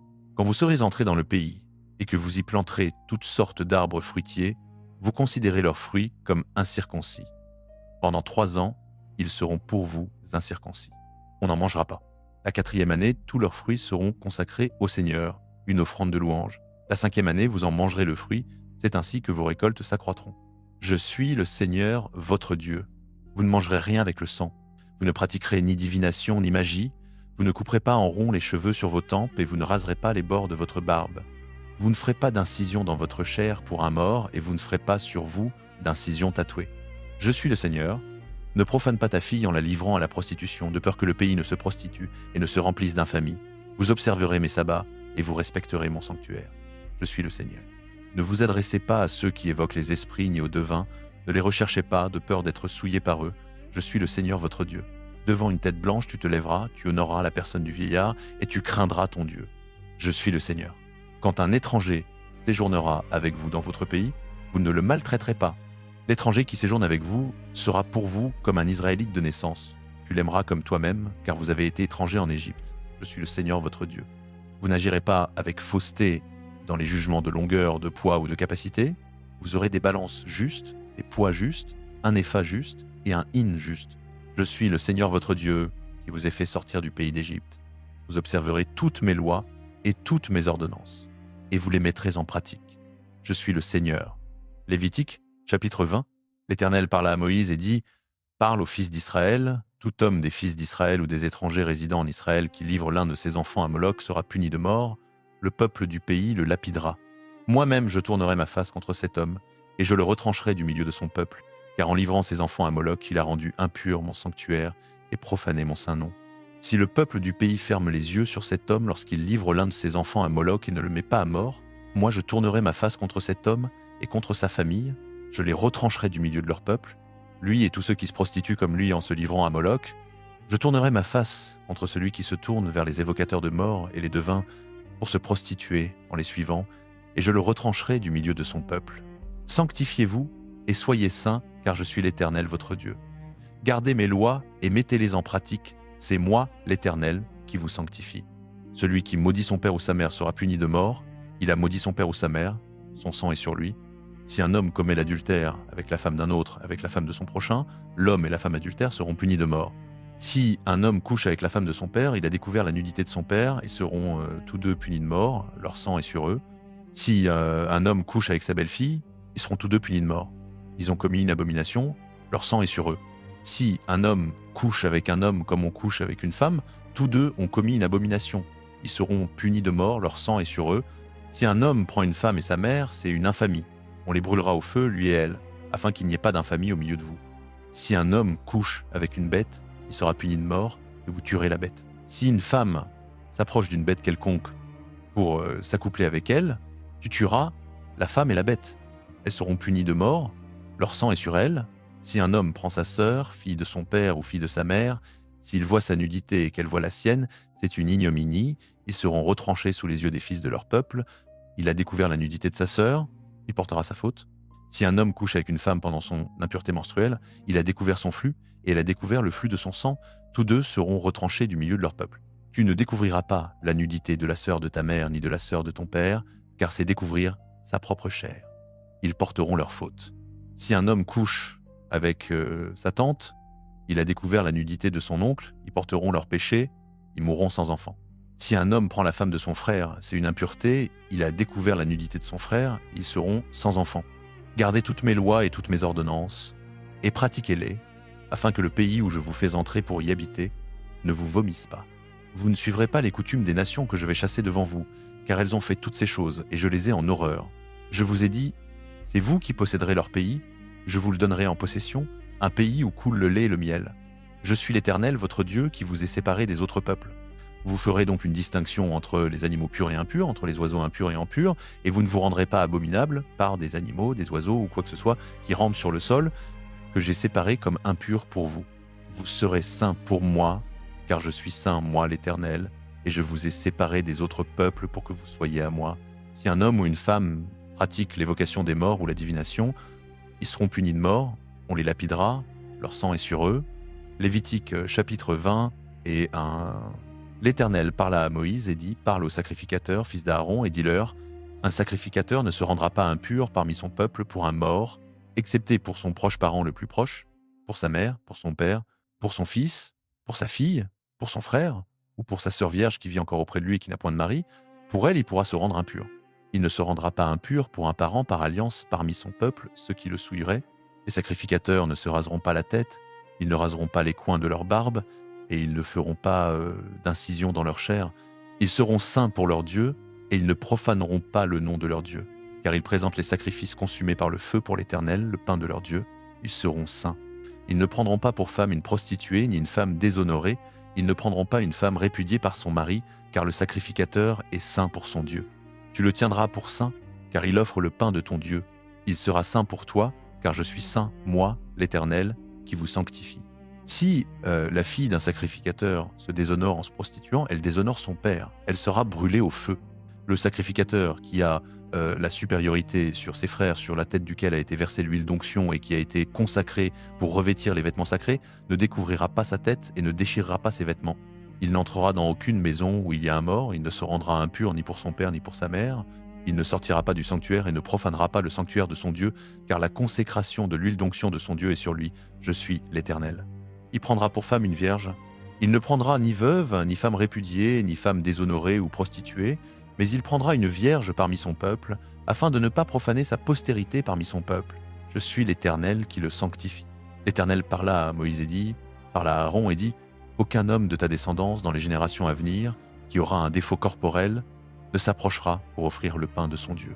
Aucun homme qui aura un défaut ne s'approchera, ni l'aveugle, ni le boiteux, ni celui qui a une difformité au visage ou un membre déformé, ni celui qui a le pied ou la main fracturée, ni le bossu, ni le nain, ni celui qui a une tache à l'œil, ni celui qui a la galoue des dartres, ni celui qui a les testicules écrasés. Aucun homme de la descendance du sacrificateur Aaron qui aura un défaut ne s'approchera pour offrir les sacrifices consumés par le feu de l'Éternel. Il a un défaut, il ne s'approchera pas pour offrir le pain de son Dieu. Il pourra manger le pain de son Dieu, des choses très saintes et des choses saintes, seulement. Mais à cause de son défaut, il n'approchera pas du voile, il ne s'approchera pas de l'autel, afin de ne pas profaner mon sanctuaire. Je suis l'Éternel qui les sanctifie. Moïse le dit à Aaron, à ses fils et à tous les fils d'Israël. Lévitique chapitre 22, l'Éternel parla à Moïse et dit « Parle à Aaron et à ses fils, afin qu'ils se séparent des choses saintes que les Israélites me consacrent, et qu'ils ne profanent point mon saint nom, je suis l'Éternel. Dis-leur, tout homme de votre postérité, dans vos générations, qui s'approchera des choses saintes que les Israélites consacrent à l'Éternel, ayant son impureté sur lui, cet homme-là sera retranché de devant ma face. Je suis l'Éternel.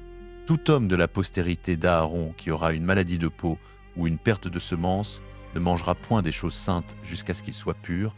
Il en sera de même pour celui qui touchera une personne rendue impure par un cadavre, ou pour celui dont il sort du sperme, ou pour celui qui touchera un reptile qui le rend impur, ou un homme qui le rend impur, quelle que soit son impureté. Celui qui aura touché ces choses sera impur jusqu'au soir. Il ne mangera point des choses saintes qu'il ne se soit lavé le corps dans l'eau.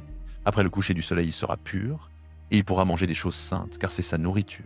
Il ne mangera point d'une bête morte ou déchirée par une bête sauvage, afin de ne pas se rendre impur par elle. Je suis l'Éternel. Les sacrificateurs observeront mes ordonnances, afin de ne pas se rendre coupables et mourir pour avoir profané les choses saintes. Je suis l'Éternel qui les sanctifie. Aucun étranger ne mangera des choses saintes. Ni l'hôte d'un sacrificateur, ni son mercenaire n'en mangeront. Mais si un sacrificateur achète un esclave avec son argent, celui-ci en mangera. De même que ceux qui sont nés dans sa maison, ils mangeront de sa nourriture. Si la fille d'un sacrificateur est mariée à un étranger, elle ne mangera point des offrandes saintes prélevées. Mais si la fille d'un sacrificateur devient veuve ou répudiée sans avoir d'enfant et qu'elle retourne dans la maison de son père comme dans sa jeunesse, elle mangera de la nourriture de son père, mais aucun étranger n'en mangera.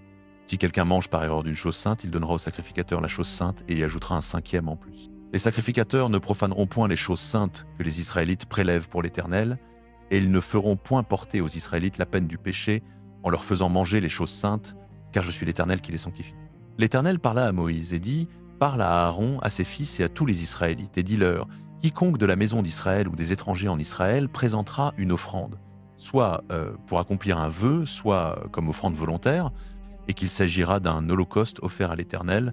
Pour être agréé, il offrira un mâle sans défaut, pris parmi le gros bétail, les brebis ou les chèvres. Vous n'offrirez rien qui ait un défaut, car cela ne serait point agréé. Si quelqu'un offre à l'Éternel du gros ou du menu bétail un sacrifice de communion, soit pour accomplir un vœu, soit comme offrande volontaire, la victime sera sans défaut pour être agréée. Il n'y aura en elle aucun défaut. Vous n'offrirez à l'Éternel ni animal aveugle, ni estropié, ni mutilé, ni ayant des ulcères, la gale ou une dartre, Vous n'en ferez point sur l'autel une offrande consumée par le feu pour l'Éternel. Tu pourras offrir comme offrande volontaire un bœuf ou un agneau ayant un membre trop long ou trop court, mais il ne sera pas agréé pour l'accomplissement d'un vœu. Vous n'offrirez point à l'Éternel un animal dont les testicules sont froissés, écrasés, arrachés ou coupés. Vous ne ferez point cela dans votre pays. Vous n'accepterez pas de la main d'un étranger un pareil animal pour l'offrir comme aliment de votre Dieu. Car il est corrompu, il a un défaut, il ne sera point agréé. L'Éternel parla à Moïse et dit : Quand un veau, un agneau ou un chevreau naîtra, il restera 7 jours avec sa mère. Dès le 8e jour et les suivants, il sera agréé pour une offrande consumée par le feu à l'Éternel. Vous n'égorgerez pas, dans un même jour, une vache ou une brebis avec son petit. Quand vous offrirez à l'Éternel un sacrifice d'action de grâce, vous le sacrifierez de manière à être agréé. On le mangera le jour même, vous n'en laisserez rien jusqu'au matin. Je suis l'Éternel. Vous observerez mes commandements et vous les mettrez en pratique. Je suis l'Éternel. Vous ne profanerez point mon saint nom, afin que je sois sanctifié au milieu des Israélites. Je suis l'Éternel qui vous sanctifie, qui vous ai fait sortir du pays d'Égypte pour être votre Dieu. Je suis l'Éternel. L'Éternel parla à Moïse et dit, parle aux Lévitique chapitre 23, l'Éternel parla à Moïse et dit, parle aux enfants d'Israël et dis-leur, voici les fêtes de l'Éternel, les saintes convocations que vous proclamerez à leur temps fixé. Pendant 6 jours on fera du travail, mais le 7e jour est un sabbat, un jour de repos, une sainte convocation. Vous ne ferez aucun travail, c'est un sabbat pour l'Éternel dans toutes vos demeures. Voici les fêtes de l'Éternel, les saintes convocations que vous proclamerez à leur temps fixé. La Pâque de l'Éternel commence le 14e jour du 1er mois, entre les 2 soirs. Le 15e jour de ce mois, c'est la fête des pains sans levain en l'honneur de l'Éternel. Pendant 7 jours, vous mangerez des pains sans levain. Le 1er jour, vous aurez une sainte convocation, vous ne ferez aucun travail servile. Pendant 7 jours, vous présenterez à l'Éternel une offrande consumée par le feu. Le 7e jour, il y aura une sainte convocation, vous ne ferez aucun travail servile. L'Éternel parla à Moïse et dit, parle aux enfants d'Israël et dis-leur, quand vous serez entrés dans le pays que je vous donne et que vous y ferez la moisson, vous apporterez au sacrificateur une gerbe, prémisse de votre moisson. Il agitera la gerbe devant l'Éternel afin que vous soyez agréés. Le sacrificateur l'agitera le lendemain du sabbat. Le jour où vous agiterez la gerbe, vous offrirez en holocauste à l'Éternel un agneau d'un an sans défaut, avec son offrande végétale de 2/10 de fleur de farine pétrie à l'huile, offrande consumée par le feu dont l'odeur est agréable à l'Éternel, et sa libation d'1/4 de hin de vin.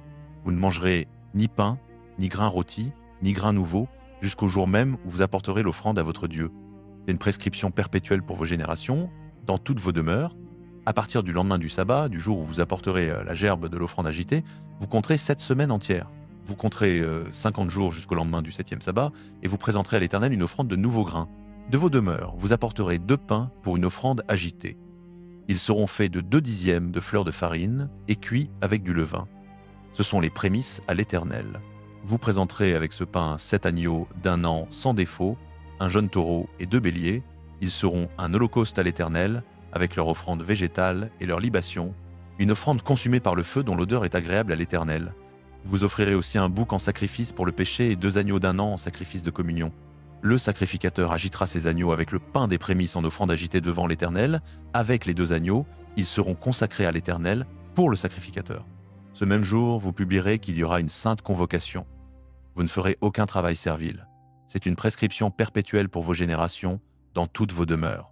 Quand vous ferez la moisson dans votre pays, tu ne moissonneras pas jusqu'aux extrémités de ton champ, et tu ne ramasseras pas les épis restés à terre après ta moisson, tu les laisseras pour le pauvre et pour l'étranger. Je suis l'Éternel votre Dieu.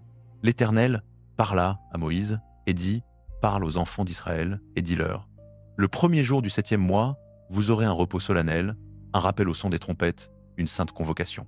Vous ne ferez aucun travail servile et vous présenterez à l'Éternel une offrande consumée par le feu. L'Éternel parla à Moïse et dit, le 10e jour de ce 7e mois, c'est le jour des expiations, vous aurez une sainte convocation, vous humilierez vos âmes et vous présenterez à l'Éternel une offrande consumée par le feu. Vous ne ferez aucun travail ce jour-là, car c'est le jour des expiations, où l'on fera l'expiation pour vous devant l'Éternel votre Dieu. Toute personne qui ne s'humiliera pas ce jour-là sera retranchée de son peuple. Toute personne qui fera ce jour-là un travail quelconque, je la ferai périr du milieu de son peuple. Vous ne ferez aucun travail. C'est une prescription perpétuelle pour vos générations, dans toutes vos demeures. Ce sera pour vous un sabbat, un jour de repos, et vous humilierez vos âmes.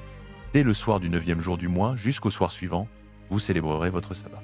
L'Éternel parla à Moïse et dit, parle aux enfants d'Israël et dis-leur, Le 15e jour de ce 7e mois, ce sera la fête des tentes en l'honneur de l'Éternel pendant 7 jours. Le premier jour, il y aura une sainte convocation, vous ne ferez aucun travail servile. Pendant 7 jours, vous présenterez à l'Éternel des offrandes consumées par le feu. Le 8e jour, vous aurez une sainte convocation, et vous présenterez à l'Éternel une offrande consumée par le feu. C'est une assemblée solennelle. Vous ne ferez aucun travail servile. Telles sont les fêtes de l'Éternel, les saintes convocations que vous proclamerez pour présenter à l'Éternel des offrandes consumées par le feu, holocaustes et offrandes végétales, sacrifices et libations, selon ce qui est prescrit pour chaque jour, outre les sabbats de l'Éternel, outre vos dons, outre tous vos vœux et toutes vos offrandes volontaires que vous ferez à l'Éternel. Le 15e jour du 7e mois, quand vous aurez recueilli les produits du pays, vous célébrerez donc une fête à l'Éternel pendant 7 jours. Le premier jour sera un jour de repos, et le 8e jour aussi sera un jour de repos. Le premier jour, vous prendrez du fruit de beaux arbres, des branches de palmiers, des rameaux d'arbres touffus et des saules de rivière, et vous vous réjouirez devant l'Éternel votre Dieu. Pendant 7 jours, vous célébrerez chaque année cette fête à l'Éternel pendant 7 jours. C'est une prescription perpétuelle pour vos générations. Vous la célébrerez le 7e mois. Vous demeurerez 7 jours sous des tentes. Tous les indigènes en Israël demeureront sous des tentes, afin que vos descendants sachent que j'ai fait habiter sous des tentes les enfants d'Israël, lorsque je les ai fait sortir du pays d'Égypte. Je suis l'Éternel votre Dieu. Moïse annonça donc aux enfants d'Israël les fêtes de l'Éternel. L'Éternel parla à Moïse et dit, Lévitique, chapitre 24, le Seigneur parla à Moïse et dit, ordonne aux enfants d'Israël de t'apporter pour le luminaire de l'huile pure d'olive concassée, afin que l'on entretienne les lampes en permanence. Dans la tente de la rencontre, en dehors du voile, qui est devant le témoignage, Aaron les disposera devant le Seigneur depuis le soir jusqu'au matin, continuellement. Ce sera une loi perpétuelle pour vos générations. Il entretiendra les lampes sur le chandelier d'or pur devant le Seigneur, continuellement. Tu prendras de la fleur de farine et tu en cuiras 12 gâteaux. Chaque gâteau sera fait avec 2/10 d'épha. Tu les placeras en 2 rangées, 6 par rangée, sur la table d'or pur devant le Seigneur. Sur chaque rangée, tu mettras de l'encens pur. Ce sera pour le pain une portion mémoriale, un sacrifice consumé par le feu pour le Seigneur. Chaque jour de sabbat, on disposera ce pain devant le Seigneur. Continuellement, c'est une alliance perpétuelle de la part des enfants d'Israël. Il appartiendra à Aaron et à ses fils. Ils le mangeront dans un lieu saint, car c'est pour lui une chose très sainte parmi les sacrifices consumés par le feu pour le Seigneur. C'est une loi perpétuelle. Or, le fils d'une femme israélite et d'un homme égyptien sortit au milieu des enfants d'Israël.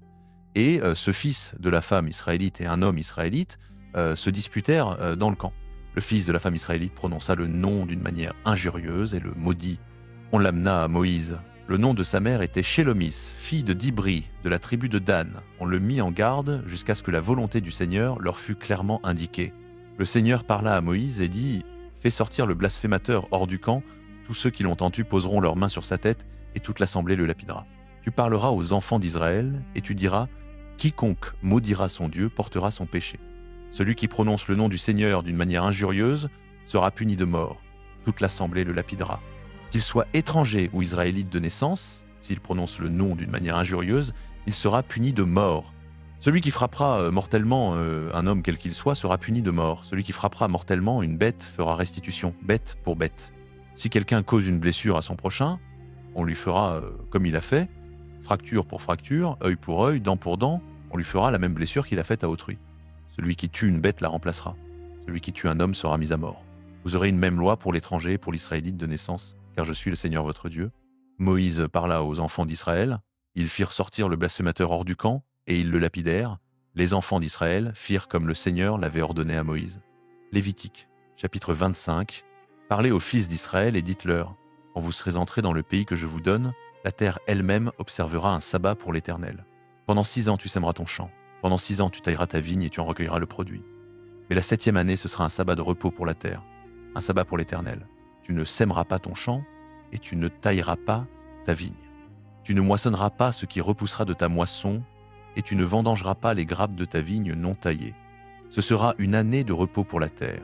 Ce que la terre produira pendant son sabbat servira de nourriture à toi, à ton serviteur, à ta servante, à ton salarié et à l'étranger qui séjourne chez toi.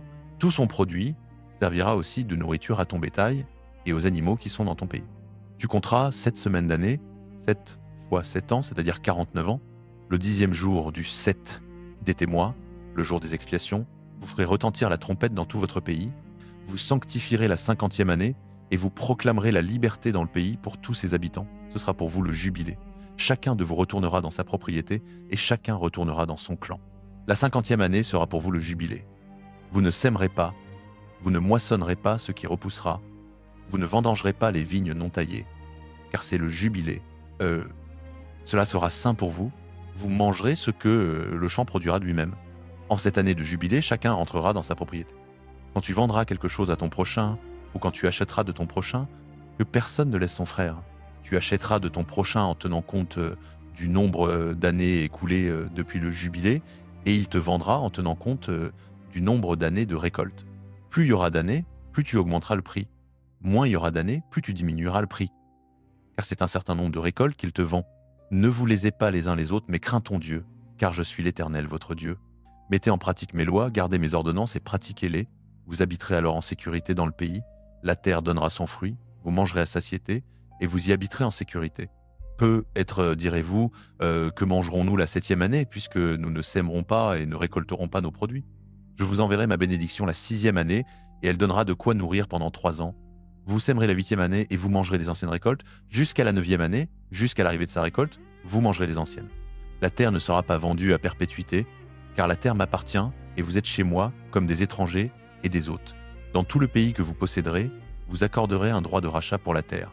Si ton frère devient pauvre et vend une partie de sa propriété, celui qui a droit de rachat, son plus proche parent, viendra et rachètera ce que son frère a vendu. Si quelqu'un n'a personne pour le racheter, et qu'il prospère et trouve de quoi faire son rachat, il comptera les années depuis la vente, remboursera le surplus à l'acheteur et rentrera dans sa propriété. S'il ne trouve pas de quoi lui rembourser, ce qu'il a vendu restera entre les mains de l'acheteur jusqu'à l'année du jubilé. Au jubilé, il sera libéré et l'ancien propriétaire rentrera dans sa propriété. Si quelqu'un vend une maison d'habitation dans une ville entourée de murailles, il aura le droit de rachat jusqu'à la fin de l'année qui suit la vente. Pendant 1 an entier, il aura le droit de rachat.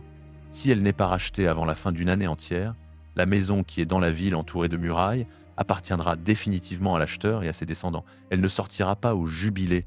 Mais les maisons des villages non entourés de murailles seront considérées comme des champs de la campagne. Elles pourront être rachetées et sortiront au jubilé. Quant aux villes des Lévites, aux maisons des villes qu'ils possèdent, les Lévites auront un droit perpétuel de rachat. Si quelqu'un achète une maison aux Lévites, la maison vendue dans la ville qu'il possède sortira au jubilé, car les maisons des villes des Lévites sont leur propriété au milieu des fils d'Israël. Les champs de pâture autour de leur ville ne seront pas vendus, car c'est leur possession à perpétuité. Si ton frère devient pauvre et ne peut plus se soutenir auprès de toi, tu le soutiendras comme un étranger ou un hôte, afin qu'il vive auprès de toi. Tu ne lui prendras ni intérêt ni profit, crains ton Dieu et que ton frère vive auprès de toi. Tu ne lui donneras pas ton argent à intérêt, et tu ne lui donneras pas de tes vivres pour en tirer profit. Je suis l'Éternel, votre Dieu, qui vous ai fait sortir du pays d'Égypte pour vous donner le pays de Canaan, pour être votre Dieu. Si ton frère devient pauvre auprès de toi et se vend à toi, tu ne lui imposeras pas un travail d'esclave. Il sera chez toi comme un salarié, comme un hôte. Il sera à ton service jusqu'à l'année du jubilé. Alors il sortira de chez toi, lui et ses enfants avec lui, et retournera dans son clan et dans la propriété de ses pères. Car ce sont mes serviteurs que j'ai fait sortir du pays d'Égypte. Ils ne seront pas vendus comme on vend un esclave. Tu ne domineras pas sur lui avec dureté, mais tu craindras ton Dieu. Tes esclaves et tes servantes que tu auras viendront des nations qui vous entourent. C'est d'elles que vous achèterez esclaves et servantes. Vous pourrez aussi en acheter parmi les enfants des étrangers qui séjournent chez vous, parmi ceux qui sont nés dans votre pays, ils seront votre propriété. Vous les laisserez en héritage à vos enfants après vous, comme une possession héréditaire. Vous les aurez pour toujours comme esclaves. Mais sur vos frères, les fils d'Israël, aucun de vous ne dominera avec dureté sur son frère. Si un étranger séjournant chez toi devient riche et que ton frère devienne pauvre auprès de lui et se vende à l'étranger séjournant chez toi ou à un membre du clan de l'étranger, il conservera le droit de rachat après s'être vendu. L'un de ses frères pourra le racheter, ou son oncle, ou le fils de son oncle, ou l'un de ses proches parents de son clan pourra le racheter, ou, s'il en a les moyens, il se rachètera lui-même. Il comptera avec son acheteur depuis l'année où il s'est vendu jusqu'à l'année du jubilé. Le prix de son rachat sera fixé d'après le tarif d'un salarié pour ce nombre d'années. S'il reste encore beaucoup d'années, il paiera son rachat en proportion du prix pour lequel il a été acheté. S'il ne reste que peu d'années jusqu'au jubilé, il fera le calcul et paiera son rachat en proportion de ces années. Il sera chez son maître comme un salarié d'année en année. On ne le traitera pas avec dureté sous tes yeux. S'il n'est racheté d'aucune de ces manières Il sortira libre l'année du jubilé, lui et ses enfants avec lui, car c'est à moi que les fils d'Israël appartiennent comme serviteurs. Ce sont mes serviteurs que j'ai fait sortir du pays d'Égypte. Je suis l'Éternel votre Dieu. Vous ne vous ferez pas d'idole, vous ne vous dresserez ni image taillée ni stèle. Lévitique, chapitre 26, vous ne vous ferez pas d'idole. Vous ne vous dresserez ni image taillée ni stèle, et vous ne placerez dans votre pays aucune pierre sculptée pour vous prosterner devant elle, car je suis l'Éternel votre Dieu. Vous observerez mes sabbats et vous révérerez mon sanctuaire. Je suis l'Éternel. Si vous suivez mes prescriptions, si vous gardez mes commandements et les mettez en pratique, je vous donnerai les pluies en leur saison, la terre donnera ses produits, et les arbres des champs donneront leurs fruits. Le battage durera chez vous jusqu'aux vendanges, et les vendanges dureront jusqu'aux semailles. Vous mangerez votre pain à satiété, et vous habiterez en sécurité dans votre pays. Je mettrai la paix dans le pays, vous vous coucherez sans que personne vous épouvante. Je ferai disparaître du pays les bêtes nuisibles, et l'épée ne passera pas dans votre pays. Vous poursuivrez vos ennemis, et ils tomberont devant vous par l'épée. 5 d'entre vous en poursuivront 100, et 100 d'entre vous en poursuivront 10 000, et vos ennemis tomberont devant vous par l'épée. Je me tournerai vers vous, je vous rendrai fécond, je vous multiplierai, et je maintiendrai mon alliance avec vous. Vous mangerez des récoltes de l'année précédente, et vous devrez sortir l'ancienne pour faire place à la nouvelle. Je placerai ma demeure au milieu de vous, et mon âme ne vous aura pas en horreur. Je marcherai au milieu de vous, je serai votre Dieu, et vous serez mon peuple. Je suis l'Éternel, votre Dieu, qui vous ai fait sortir du pays d'Égypte, qui vous ai délivré de l'esclavage, qui ai brisé les barres de votre joug et vous ai fait marcher la tête levée. Mais si vous ne m'écoutez pas, si vous ne mettez pas en pratique tous ces commandements, si vous méprisez mes prescriptions, si votre âme a en horreur mes lois au point de ne pas pratiquer tous mes commandements et de rompre mon alliance, voici ce que je vous ferai. Moi, j'enverrai sur vous l'effroi, la maladie qui consume et la fièvre qui détruisent les yeux et épuisent la vie. Vous sèmerez en vain votre semence, vos ennemis la mangeront. Je tournerai ma face contre vous, vous serez battus devant vos ennemis. Ceux qui vous haïssent domineront sur vous et vous fuirez sans que personne vous poursuive. Si, malgré cela, vous ne m'écoutez pas, je vous punirai 7 fois plus pour vos péchés. Je briserai l'orgueil de votre force.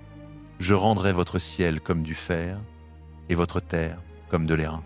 Votre force s'épuisera en vain, votre terre ne donnera pas ses produits et les arbres de votre pays ne donneront pas leurs fruits. Si vous marchez contre moi avec hostilité et refusez de m'écouter, j'ajouterai à vos plaies 7 fois plus selon vos péchés. J'enverrai contre vous les bêtes des champs, elles vous priveront de vos enfants, détruiront votre bétail, et vous réduiront à un petit nombre, si bien que vos chemins seront déserts. Si, malgré ces châtiments, vous ne vous laissez pas corriger par moi, et que vous marchiez contre moi avec hostilité, moi aussi je marcherai contre vous avec hostilité, et je vous punirai, moi-même, 7 fois plus pour vos péchés. Je ferai venir contre vous l'épée qui vengera mon alliance, vous vous rassemblerez dans vos villes, j'enverrai la peste au milieu de vous, et vous serez livrés entre les mains de l'ennemi. Quand je vous ôterai le pain qui vous soutient, 10 femmes cuiront votre pain dans un seul four, et vous rendront votre pain au poids, vous mangerez, et vous ne serez pas rassasiés. Si, malgré cela, vous ne m'écoutez pas et que vous marchiez contre moi avec hostilité, moi je marcherai contre vous avec fureur, et je vous punirai, moi-même, vos péchés 7 fois plus. Vous mangerez la chair de vos fils, et vous mangerez la chair de vos filles. Je détruirai vos hauts lieux, j'abattrai vos autels à encens, j'amoncellerai vos cadavres sur les cadavres de vos idoles répugnantes, et mon âme vous aura en horreur. Je réduirai vos villes en désert, je dévasterai vos sanctuaires, et je ne respirerai plus vos parfums apaisants. Je dévasterai moi-même le pays, et vos ennemis qui y habiteront en seront stupéfaits. Je vous disperserai parmi les nations, je tirerai l'épée derrière vous. Votre pays sera dévasté, et vos villes seront des ruines. Alors le pays jouira de ses sabbats pendant tout le temps qu'il sera dévasté et que vous serez dans le pays de vos ennemis. Alors le pays se reposera et jouira de ses sabbats. Pendant tout le temps qu'il sera dévasté, il aura le repos qu'il n'avait pas eu pendant vos sabbats lorsque vous l'habitiez. Quant à ceux qui resteront parmi vous, je jetterai le découragement dans leur cœur, dans les pays de leurs ennemis. Le bruit d'une feuille emportée par le vent les poursuivra. Ils fuiront comme on fuit devant l'épée, et ils tomberont sans qu'on les poursuive. Ils trébucheront l'un sur l'autre comme devant l'épée, sans qu'on les poursuive. Vous ne pourrez subsister devant vos ennemis. Vous périrez parmi les nations, et le pays de vos ennemis vous dévorera. Ceux qui survivront parmi vous dépériront dans les pays de leurs ennemis à cause de leurs fautes et aussi à cause des fautes de leurs pères, ils dépériront comme eux. Mais si ils confessent leurs fautes et les fautes de leurs pères, leur infidélité et l'hostilité qu'ils ont eue envers moi, ce qui m'a obligé à marcher contre eux avec hostilité et à les conduire dans le pays de leurs ennemis. Si alors leur cœur incirconcis s'humilie et qu'ils acceptent la punition de leurs fautes, je me souviendrai de mon alliance avec Jacob, de mon alliance avec Isaac et de mon alliance avec Abraham, et je me souviendrai du pays. Le pays sera abandonné par eux et jouira de ses sabbats pendant qu'il restera dévasté sans eux. Eux, ils paieront la dette de leur faute parce qu'ils ont rejeté mes lois et que leur âme a eu en horreur mes prescriptions. Malgré tout cela, lorsqu'ils seront dans le pays de leurs ennemis, je ne les rejetterai pas et je ne les aurai pas en horreur au point de les exterminer et de rompre mon alliance avec eux. Car je suis l'Éternel, leur Dieu. Je me souviendrai en leur faveur de l'alliance conclue avec leurs ancêtres que j'ai fait sortir du pays d'Égypte sous les yeux des nations pour être leur Dieu. Je suis l'Éternel. Telles sont les prescriptions, les lois et les enseignements que l'Éternel établit entre lui et les fils d'Israël sur la montagne de Sinaï par l'intermédiaire de Moïse. Lévitique, chapitre 27. L'Éternel parla à Moïse et dit « Parle aux Israélites et dis-leur, lorsqu'un homme fera un vœu particulier pour consacrer des personnes à l'Éternel d'après leur valeur estimée, si c'est un mâle âgé de 20 à 60 ans, ton estimation sera de 50 cycles d'argent selon le cycle du sanctuaire. Si c'est une femme, ton estimation sera de 30 cycles. Si c'est une personne âgée de 5 à 20 ans, ton estimation sera de 20 cycles pour un garçon et de 10 cycles pour une fille. Si c'est une personne âgée d'1 mois à 5 ans, ton estimation sera de 5 cycles d'argent pour un garçon et de 3 cycles d'argent pour une fille. Si c'est une personne âgée de 60 ans et au-dessus, ton estimation sera de 15 cycles pour un homme et de 10 cycles pour une femme. Si celui qui a fait le vœu est trop pauvre pour payer l'estimation, on présentera la personne au sacrificateur, et le sacrificateur en fera l'estimation selon les moyens de celui qui a fait le vœu. Si c'est un animal dont on peut faire offrande à l'Éternel, tout animal qu'on donnera à l'Éternel sera chose sainte.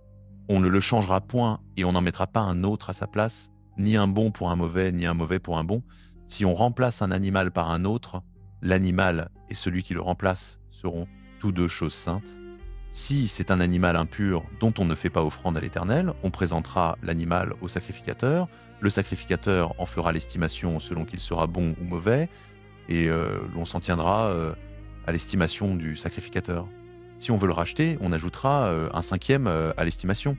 Si quelqu'un consacre sa maison pour être chose sainte à l'Éternel, le sacrificateur en fera l'estimation selon qu'elle sera bonne ou mauvaise. On s'en tiendra à l'estimation du sacrificateur. Si celui qui a consacré sa maison veut la racheter, il ajoutera un cinquième au prix de l'estimation, et elle sera à lui. Si quelqu'un consacre à l'Éternel une partie du champ de sa propriété, ton estimation se fera d'après la quantité de semences, 50 cycles d'argent pour un homeur de semences d'orge. Si on consacre le champ pendant l'année du jubilé, l'estimation restera fixe. Si on consacre le champ après le jubilé, le sacrificateur calculera le prix à raison des années qui restent jusqu'au jubilé suivant, et il sera fait une réduction sur ton estimation. Si celui qui a consacré le champ veut le racheter, il ajoutera un cinquième au prix de l'estimation et le champ lui restera. Mais si on ne rachète pas le champ et qu'on le vende à un autre homme, il ne pourra plus être racheté. Quand le champ sera libéré au jubilé, il sera consacré à l'Éternel comme un champ dévoué par anathème. Il deviendra la propriété du sacrificateur. Si quelqu'un consacre à l'Éternel un champ qu'il a acheté et qui ne fait pas partie de sa propriété patrimoniale, le sacrificateur en calculera le prix d'après l'estimation jusqu'à l'année du jubilé. Le jour même, on donnera le prix fixé comme chose sainte à l'Éternel. Au jubilé, le champ retournera à celui de qui il avait été acheté, à celui à qui appartient la propriété du sol.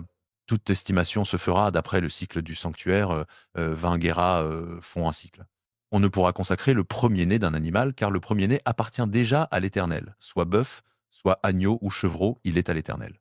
S'il s'agit d'un animal impur, on le rachètera au prix de l'estimation, en y ajoutant un cinquième.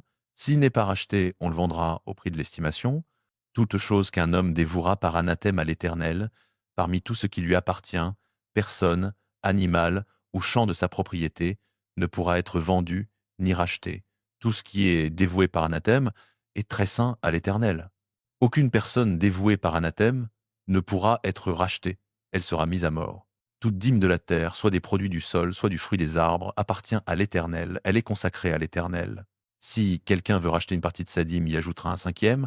Toute dîme du gros et du menu bétail, de tout ce qui passe sous la houlette, sera chose sainte à l'Éternel, le 10e. On n'examinera pas si l'animal est bon ou mauvais, et on ne le remplacera pas. Si on le remplace, l'animal et son remplaçant seront tous deux choses saintes et ne pourront être rachetés.